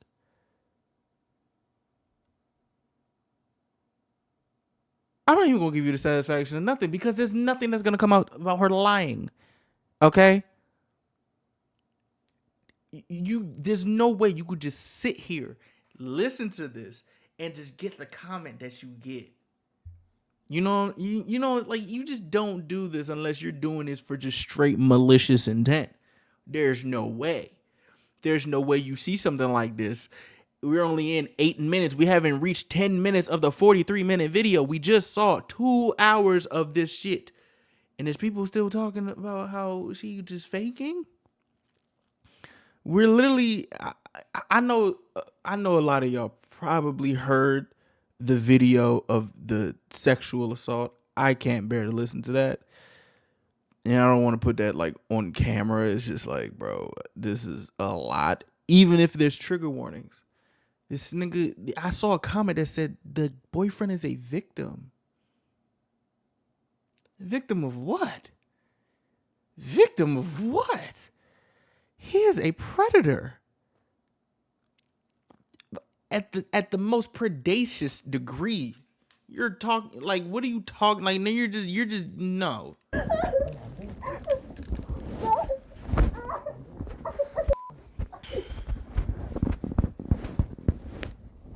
Like, cuz, like this is cuz. Bro, I'm sorry, I can't. Then fuck your pride, bro. Like, what are we doing? I can't.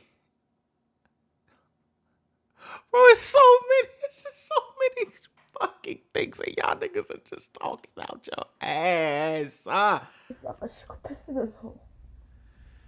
그것도 막 의자를 집어던지고 의자를 집어던지고. I'm not even gonna lie. We gonna show this because like this. She put this out here, and people are just on some bullshit. We just going. You know what I'm saying? 막 사람 멍들 정도로. This is what she would like. Who am I to? This is what she put out. So it's just like, who am I to just like take that away? It's just, I'm just saying this. The sexual part, the sexual assault part is just too much for me. You know what I'm saying? And I'm not saying that like the physical assault isn't too much for me, but like I literally just got the epiphany that like, bro, this is 얘기하자. 내 폭력이 아닌 게 아니고 내가 잘못을 안 했다는 게 아니야. 잘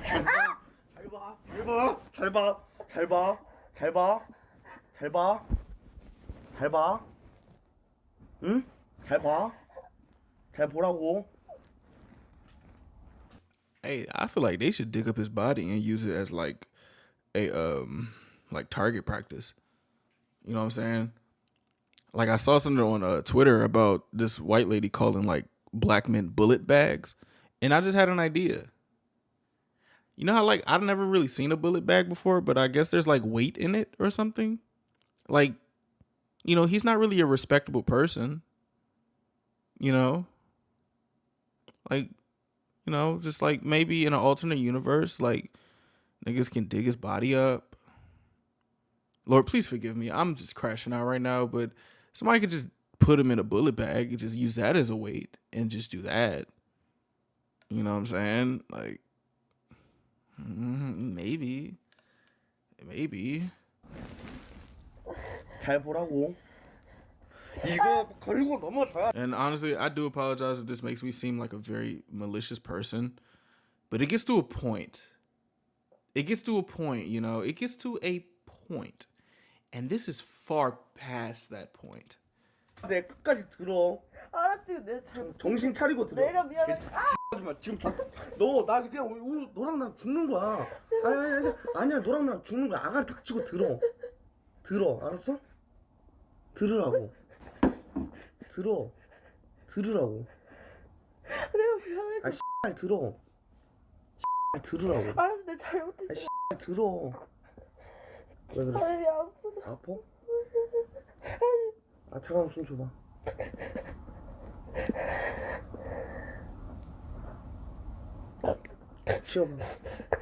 치워보라고. What is this? 펴봐. 오므려봐. What does she have? 오므려봐. 오므려봐. 못 오므리겠어? 그럼 치워. I don't know what that was. And something is kind of telling me that could be like a gun or something. I don't know. I don't. 그러면 나는 어쨌든 간에 그럼 네가 어떻게 올려달라는 거를 내가 명확히 못 들은 그냥 내가 내 잘못이 내가 이거는 좀 이따 내가 그냥 죽을게 그냥 논리적으로 얘기해 줄 테니까 제발 그냥 이성적으로 들어. 무조건 내 논리가 맞으니까. 나는 애초에 그거 갖다 뭐 잘못을 저지르 그러니까 내가 뭘 잘 했어? 보라고. 아니 나는 아무것도 안 했어. 그리고 그게 문제가 될 방송도 아니야. 아니 그래서 네가 그게 실패잖아. 내가 반대하는데 왜 그거를 물어보냐고. The blood is boiling in my. Yo. 같은 소리 하지 마 그냥. 너무 굳이 불륜이야.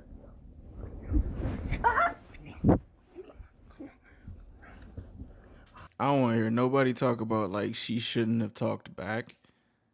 I don't want to hear none of that. In all honesty, she can literally do no wrong in this situation, bro. If she real live takes a knife and stabs this nigga in his fucking throat, she didn't do anything wrong. Like real shit. Like this is real. 지금 나를 자극해봤자 좋을 게 없어 서로. 나 부탁이야 나도. 지금 날 자극하지 마. 날 자극하지 마. 제발. 형들 자극하지 말라고. 아니 나는 지금 자극하려는 게 아니라 난 진짜 따로 있고 싶어서 그래. 형들 자극하지 말라고. 형들 자극하지 마. 제발.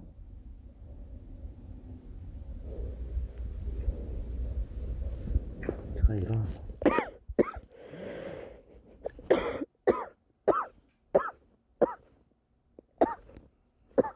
And there's really people who are hearing this and seeing this and are still going to have these comments. 제가 일어나. 제가 일어나. Like, what my question is, do you think some of these, like, do y'all think some of these people like say she's faking it just because they want to see her post more because they know, or maybe they have an idea that now that she's like coming out, there's just more things to see, and like, you know, not trying to be malicious or anything. I'm just like, the people's sick, twisted minds want to just see more and just see the downfall of Korea's number one YouTuber.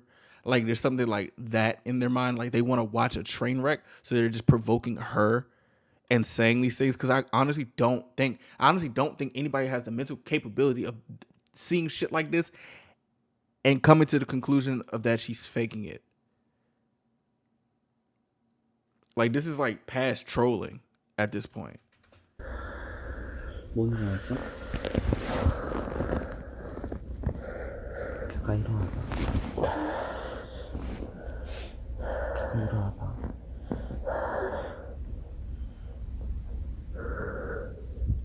누워 있을래? 어?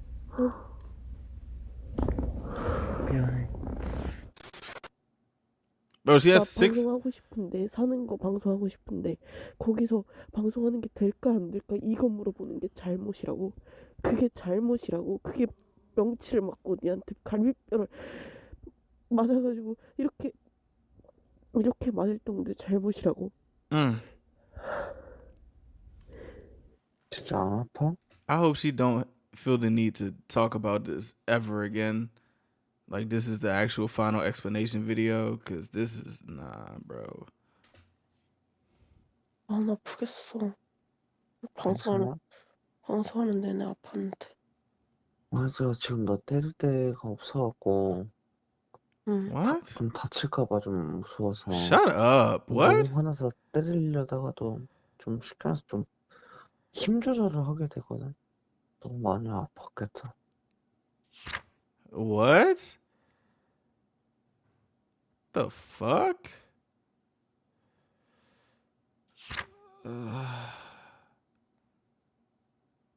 Oh my gosh, bro.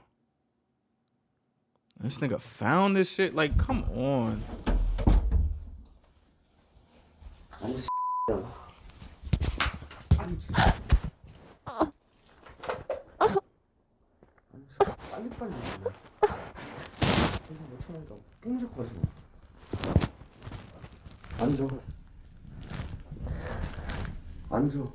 I'm not even gonna lie. I'm kind of scared of like him finding out like that she's recording.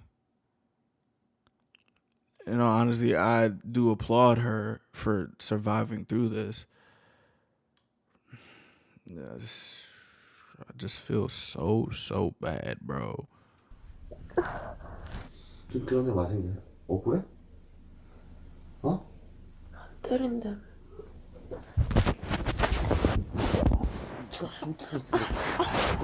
내가 오늘 좀 이거 한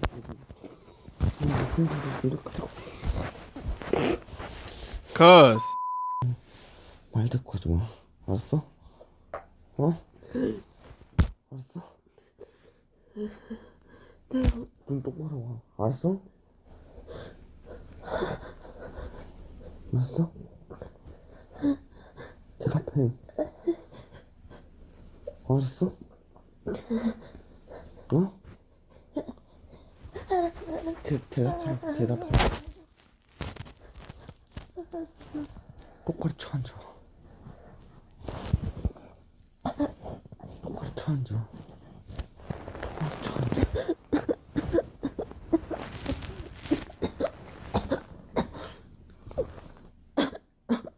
보고 얘기하라. 보고 얘기하라. 보고 얘기하라.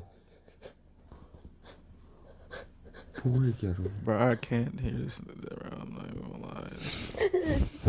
I'm sorry. I can't. Tzuyang, I'm so sorry. I just can't.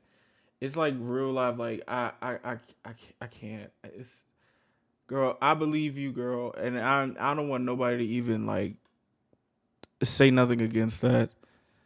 This shit is.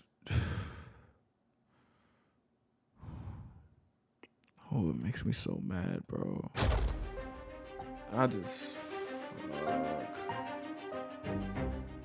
그리고 전 소속사 대표의 유서에 대해 궁금해하시는 분들이 많아 그 부분도 말씀드리겠습니다. 얼마 전 가로세로 연구소에서 진행자와 최 변호사가 유서를 공개했습니다. 하지만 그 유서는 최 변호사에게 유리하게 조작된 유서였고 그 방송을 본 전 소속사 대표 누나분께서 연락을 주셨습니다. 이 사람은 변호사법 위반으로 변호사 직함 날라가고 감옥 가야 됩니다. 예? 이거 용서할 수 없는 일이다라는 걸 분명히 말씀드리고, 자 그러면 다시 한번, 이것도 대한민국의 변호사 수준이 왜 이렇게 떨어진 거야? 우리 최우석 기자님, 최우석 변호사님, 저희 스튜디오에 나와주셔서 정말 감사드립니다. 네. 그런 유서 2장짜리 유서를, 자필 유서를 가져오셨는데, 뉴스룸은 유튜버 쯔양을 폭행하고 협박해 돈을 뜯어왔던 전 남자친구의 유서 내용을 보도해드렸습니다. 전 남자친구의 변호사가 이 유서 내용을 왜곡해 협박 수단으로 삼아왔다는 의혹 때문이었는데요. 와우. 그런데 이 유서가 해당 변호사에게 불리한 내용만 쏙 빠진 채로 짜깁기 돼 사이버 해커 유튜브를 통해 퍼지고 있습니다. 쯔양 전 남자친구 이동현 씨의 유서 JTBC가 갖고 있는 거다. 그리고 일부 레카 유튜버 채널에 게시된 유서다. JTBC 내용과 이렇게 최우석 변호사가 받은 유서가 다르다라는데, 자 그래서 저희가 이 부분에 대해서도 곧바로 최우석 변호사와 전화 인터뷰한 내용 함께 들어보시겠습니다. 유서를 제가 10번 넘게 다시 읽어봤거든요. 그런데 이런 내용이 전혀 없습니다.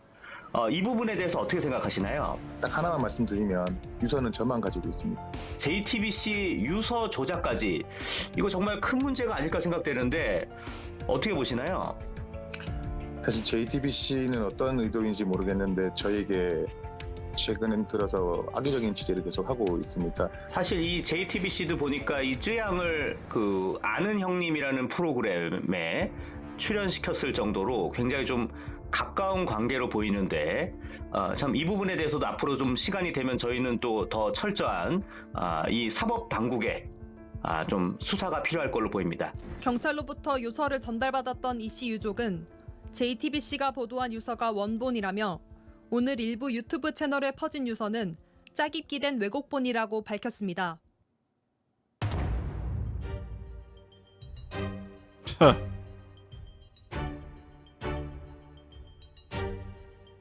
Disgusting. JTBC가 가로줄이 막 이렇게 쳐져 있는 노트 형태로 되어 있는 그것이 원본인 것은 사실이 맞습니다. 네, 알겠습니다.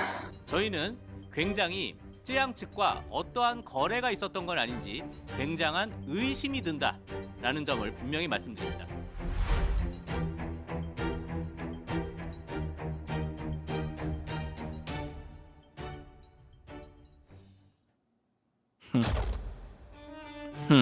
Bro, y'all just playing in this girl face, cause all this shit is playing in this girl face, man.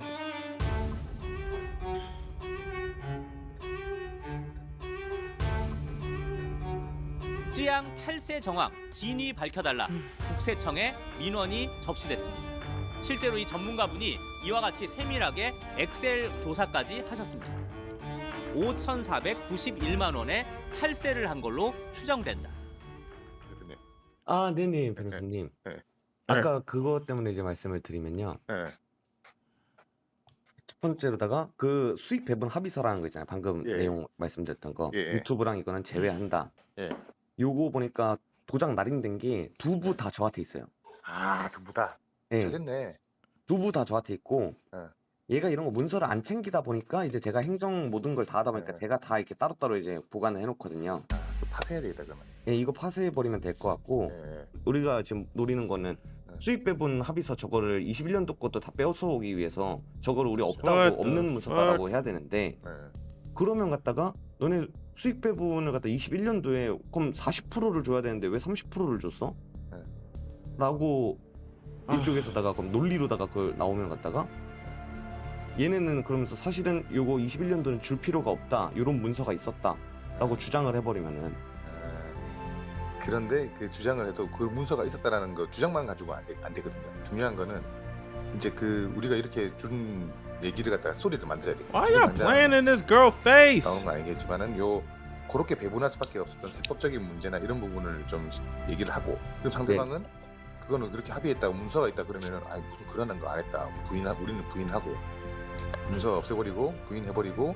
그럼 이쪽에서는 그거는 할 수 있죠. 이제 I'm just trying to figure out like these people like actually like just feel good about themselves doing like just like dude, that y'all really feel good about playing in this girl face, in this woman's face, bro. 세무사한테 그때 작성해준 문서 그거 좀 보내달라. 그러면 세무사는 그 일단 그때 작성했던 한글 파일 문서는 보내주겠죠. 그것도 못 보내주게 좀 이제 카바치하지. 그게 제일 좋긴 하잖아요. 관계 좀 해가지고 꼭 그런 부분 문서 주고 그런 할 필요도 없거든. 문서 주시면 그런 문서 없습니다라고 해달라고 하면은 다시 해주죠. 담당자 그 부분만. 네네. 이게 제가 설명을 드렸고 그래도다가 또 이제 또 문서들 보면서다가 또 검토 한번 해보셔야 되니까 일단은 그 문서들을 한번 저희가 변호사님이 단톡방에는 다 올려드릴게요. 예, 알겠습니다. 네네, 알겠습니다. 네, 대표님.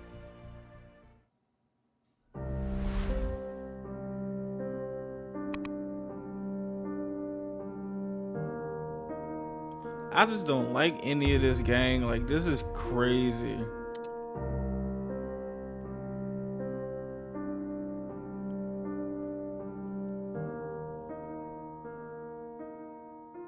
당시 전 대표가 제 개인 계좌와 세무 처리까지 모두 관리하였고 저는 원칙적으로 정산을 하자며 의견을 냈지만 돈 얘기에 유독 예민했고 항상 나중에 다 너 거다, 정산 다 해줄 거다 하고 말해왔지만 처음부터 정산을 해주지 않았기에 그 말은 믿지 않았습니다. Fucking liar.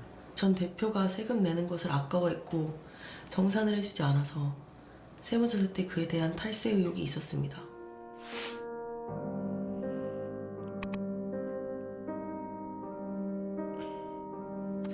I'll be honest, I'm also applauding her for even giving this freaky fuck a human proper noun. You know? Like, she's pretty diplomatic when it comes to this.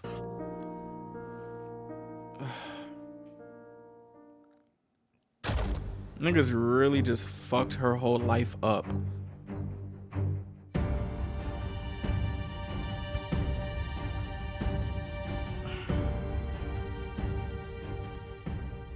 가로세로 연구소는 제가 노래방에서 전 대표를 만났다고 주장하며 저의 과거 사생활을 밝히기 위해 유흥업소 사장과 관련 종사자들의 인터뷰를 하며 저에게 사과방송을 강요했습니다. 단지 그분들은 전 소속사 대표의 얘기를 듣고 가로세로 연구소 측에 전달했을 뿐입니다. 저희 PD님을 비롯한 저희 직원들 모두에게 전 대표가 똑같은 얘기를 하고 다녔기에 왜 이런 소문이 났는지 저는 알 수 있습니다. 다시 한번 말씀드리지만 제가 일을 시작한 건 전 대표의 강요로 시작한 게 맞습니다. 제가 왜 이런 것까지 구구절절 해명하고 설명해야 되는지 모르겠습니다. 저는 전 대표를 헌팅 포차에서 만났으며 연인이었을 때 전 대표는 어떠한 이유로 늘 돈을 원했었고 돈벌이의 수단으로 노래방을 돌아다니게 한 것이 업소 일의 시작이었습니다. 이후 어떤 계기로 전 대표의 핸드폰을 보게 되었으며 더 수위가 높은 곳으로, 즉 돈을 더 많이 벌 수 있는 곳으로 보내려는 공모 문자를 보았습니다. This is fucking nuts.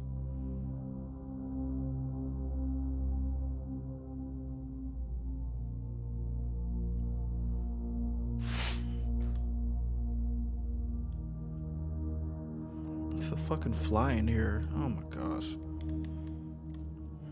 It's probably in here because there's all this shitty ass people.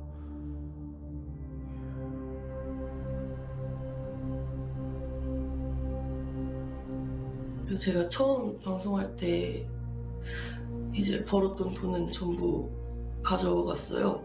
제가 정말 그 당시에 진짜 방송으로 그래도 좀 벌었었는데 이제 치킨 시켜먹을 돈이 없어서 방송할 때 먹을 치킨도 못 시키고 그랬었거든요.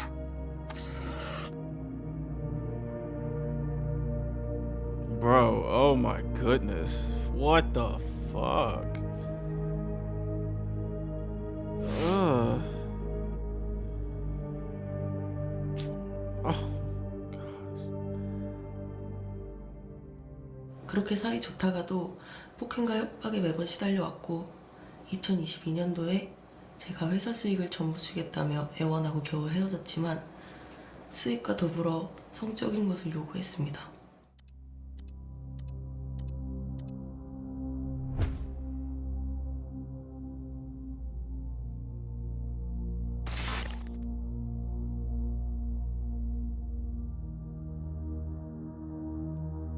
I'm sorry, what? Don't make me angry. Oh my gosh.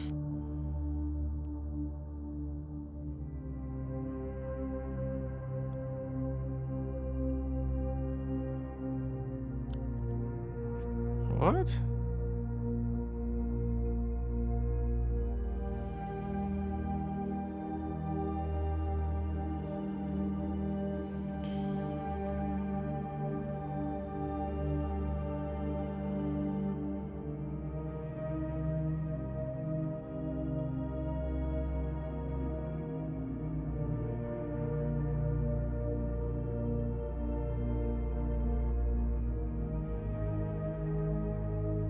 Huh?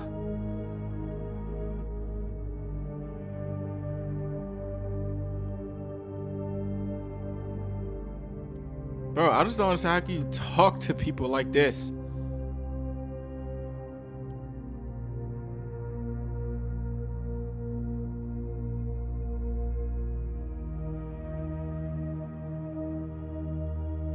Huh?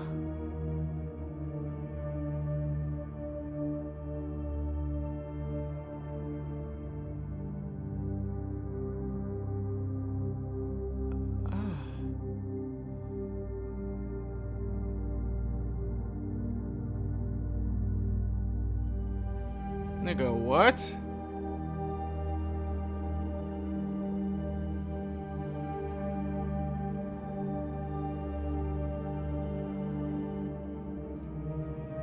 I'm just trying to figure out, like, nigga, you really feel like a man or something? Like doing this? Like, how do you just got no?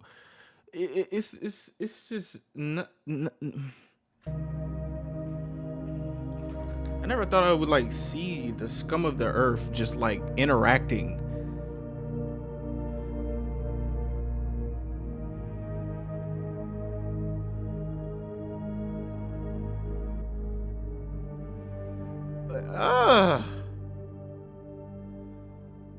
이에 거절하자 그럼 관계 대신 돈을 달라며 매일 현금으로 지급했습니다. Oh shit. This is bro, I hope she gets every cent back that she lost fucking with this dude. Like, huh?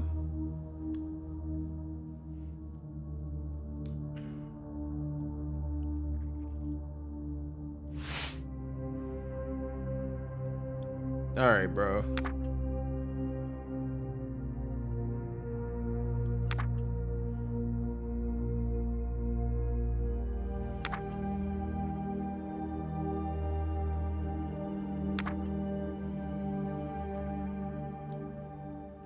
What is wrong with him? Like, what type of shit is this? Nigga think this shit like a movie or something? 2억을 뜯어간 여성 2명도 고소했다. 매달 600만 원씩 2명, 매달 1,200만 원씩 뜯어가던 그 여자 2명, 얼굴도 본 적 없는 사람들. 근데 많은 사람들이 좀 궁금해하는 게 얼굴도 본 적 없고 문제도 없으면 왜 매달 1,200만 원씩 2억 총 얼마였냐? 2억 1,600만 원을 뜯어갔다. 라는데 좀 여기에 대한 좀 의문도 좀 답해 주시길 바라겠습니다. 좀 아무 죄도 없고 누군지도 모르는 사람한테 왜 2억 1,600만 원을 왜 뜯겼나? 그것도 좀 제가 좀 약간 해명이 필요한 부분이 아닐까. It's just that like just so much interrogation for her. It's so much. It's so much interrogation. Like it's overwhelming. It's an overwhelming amount of interrogation. Like she's going through so much shit. And people are just saying, you're lying, you're lying, you're lying. Why are you lying? Why you do this? Why you do that? Why you do this? Why you do it? Like, what the fuck? 생각됩니다.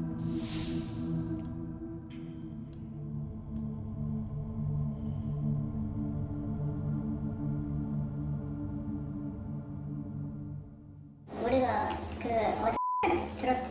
그 유튜브 시작한 거. 너네? 응. 약간 컨텐츠를 약간 좀 그런 식으로 하려나 봐. 술집 뭐 그런 걸로. 응. 너 핸드폰 끄라고 하래. 핸드폰 끄라고 하래.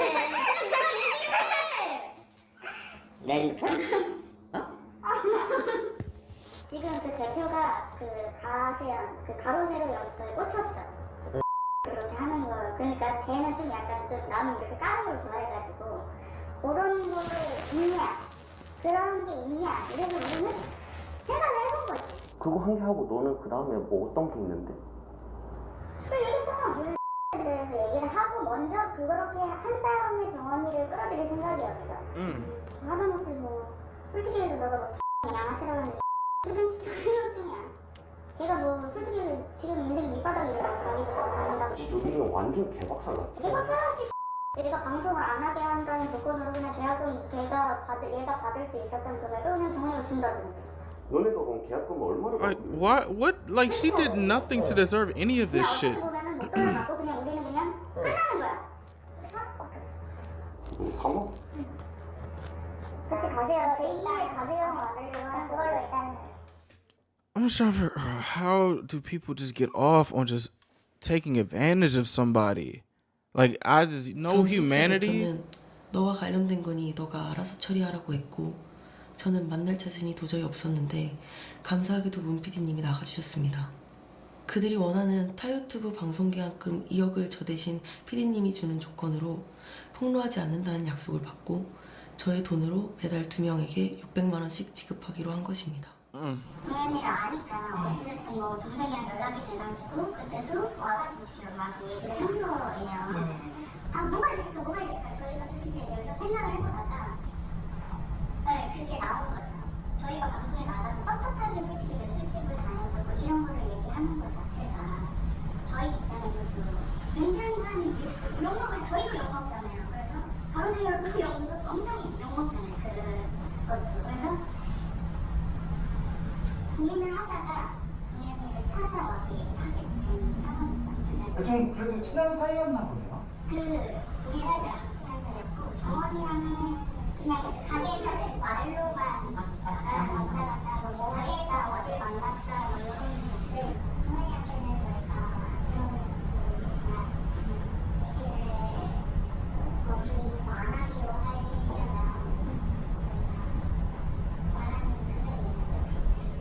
아, 네, 대략을 들었는데 저는 Oh my goodness. 사실은 전혀 듣기로.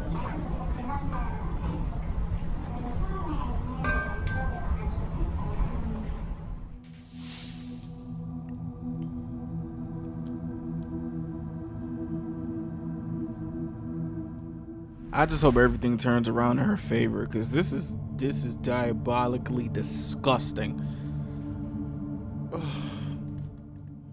일단 내가 한테 물어봤는데 지금 너네가 1,200만 원 받아가는 거에 저희 안 껴있다고 하더라고. 안 껴있어. 원래 껴있으면 내가 는 좀 따로 부르려고 했어.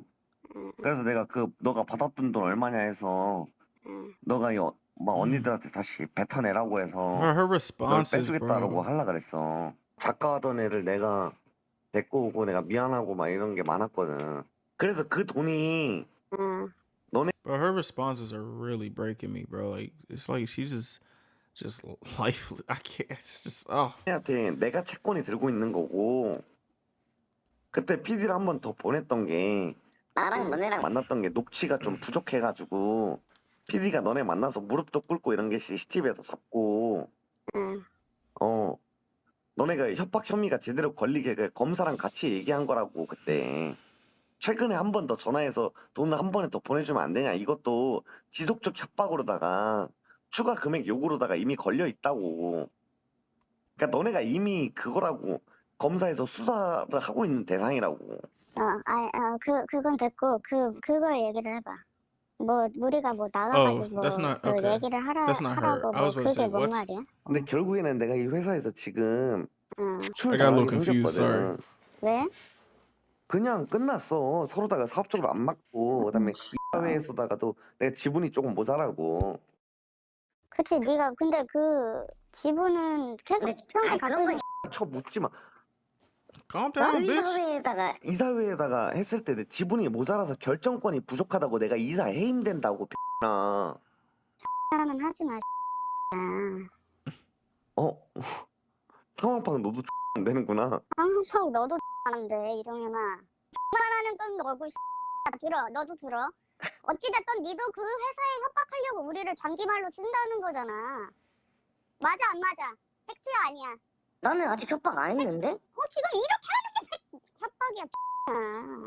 나는 여기서 협상이 안 먹히면 너네를 끌어들일 거고. 협상하려고 하는데 욕하지 말라고. 그때 와서 니네가 내가 원하는 대로 말처 안 하는 것 같다가 말처 안 하는 게 아니잖아 지금 내가 듣고 있지? 야, 그 나이에 네 남자친구랑 같이 교도소 들어가 볼래? 네 남자친구가 나 죽여봐 해가지고 돈 뜯어다니는 게 네가 정상이야? Oh shit. 없네 이 새끼. 누가 돈을 뜯어내? 네 전 여자친구야 야, 그리고 어찌됐든 니도 그거 터뜨린다는 거는 우리를 증인으로 세워가지고 한다는 거는 Maybe somebody's talking to him with some fucking. All right, bro. Like you're. 끊고 그냥 그 나이 처먹고 너 교도소 가라 씨. 야 같이 나 혼자 갈 줄 알아? 야니 데리고 들어가자. 그래서 나는 내 입으로다가 어디 가서 얘기를 안 할 거야. 알아. 그때 써야 되는 게 너네야. 너의 성격을 모르니 우리가. 나 대신 총알바지를 해줘야 되는 게 너네야. 내가 알고 있었어.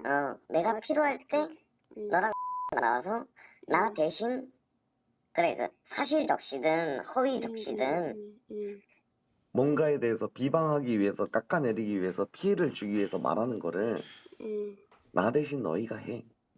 알아. 나 대신 말이야. 그건 알아듣겠지. 알지. 알고 있었다니까. 그래서 그걸 할 거야 말 거야? 아니 한다고 했잖아.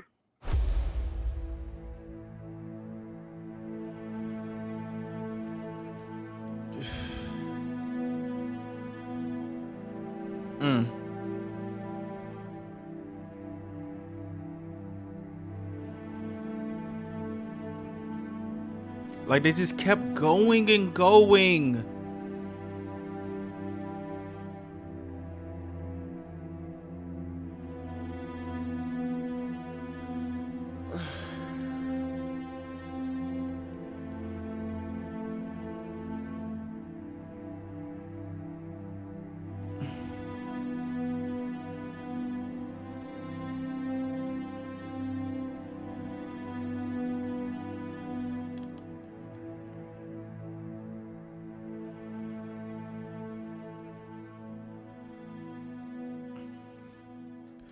This is fucking nuts, bro. I'm gonna be honest. Like, at the end of the day, I do hope that Tzuyang is able to get the justice that she deserves, bro. And I hope everything turns out in her favor.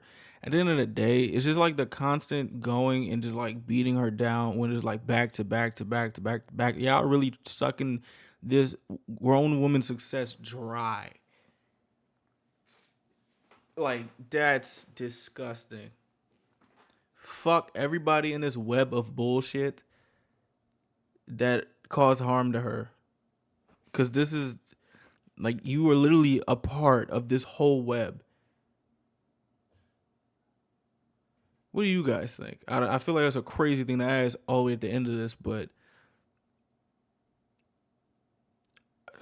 like I said, Tzuyang, my bad. You got a supporter in me. I hope there's a bunch of supporters in this community. You know what I'm saying? Make sure y'all go ahead and follow her. And I hope, I don't know if I hope that she goes back to doing what she needs to do. I hope she's able to take care of herself. And just everything start looking bright for her. That's what I hope. That's what I hope.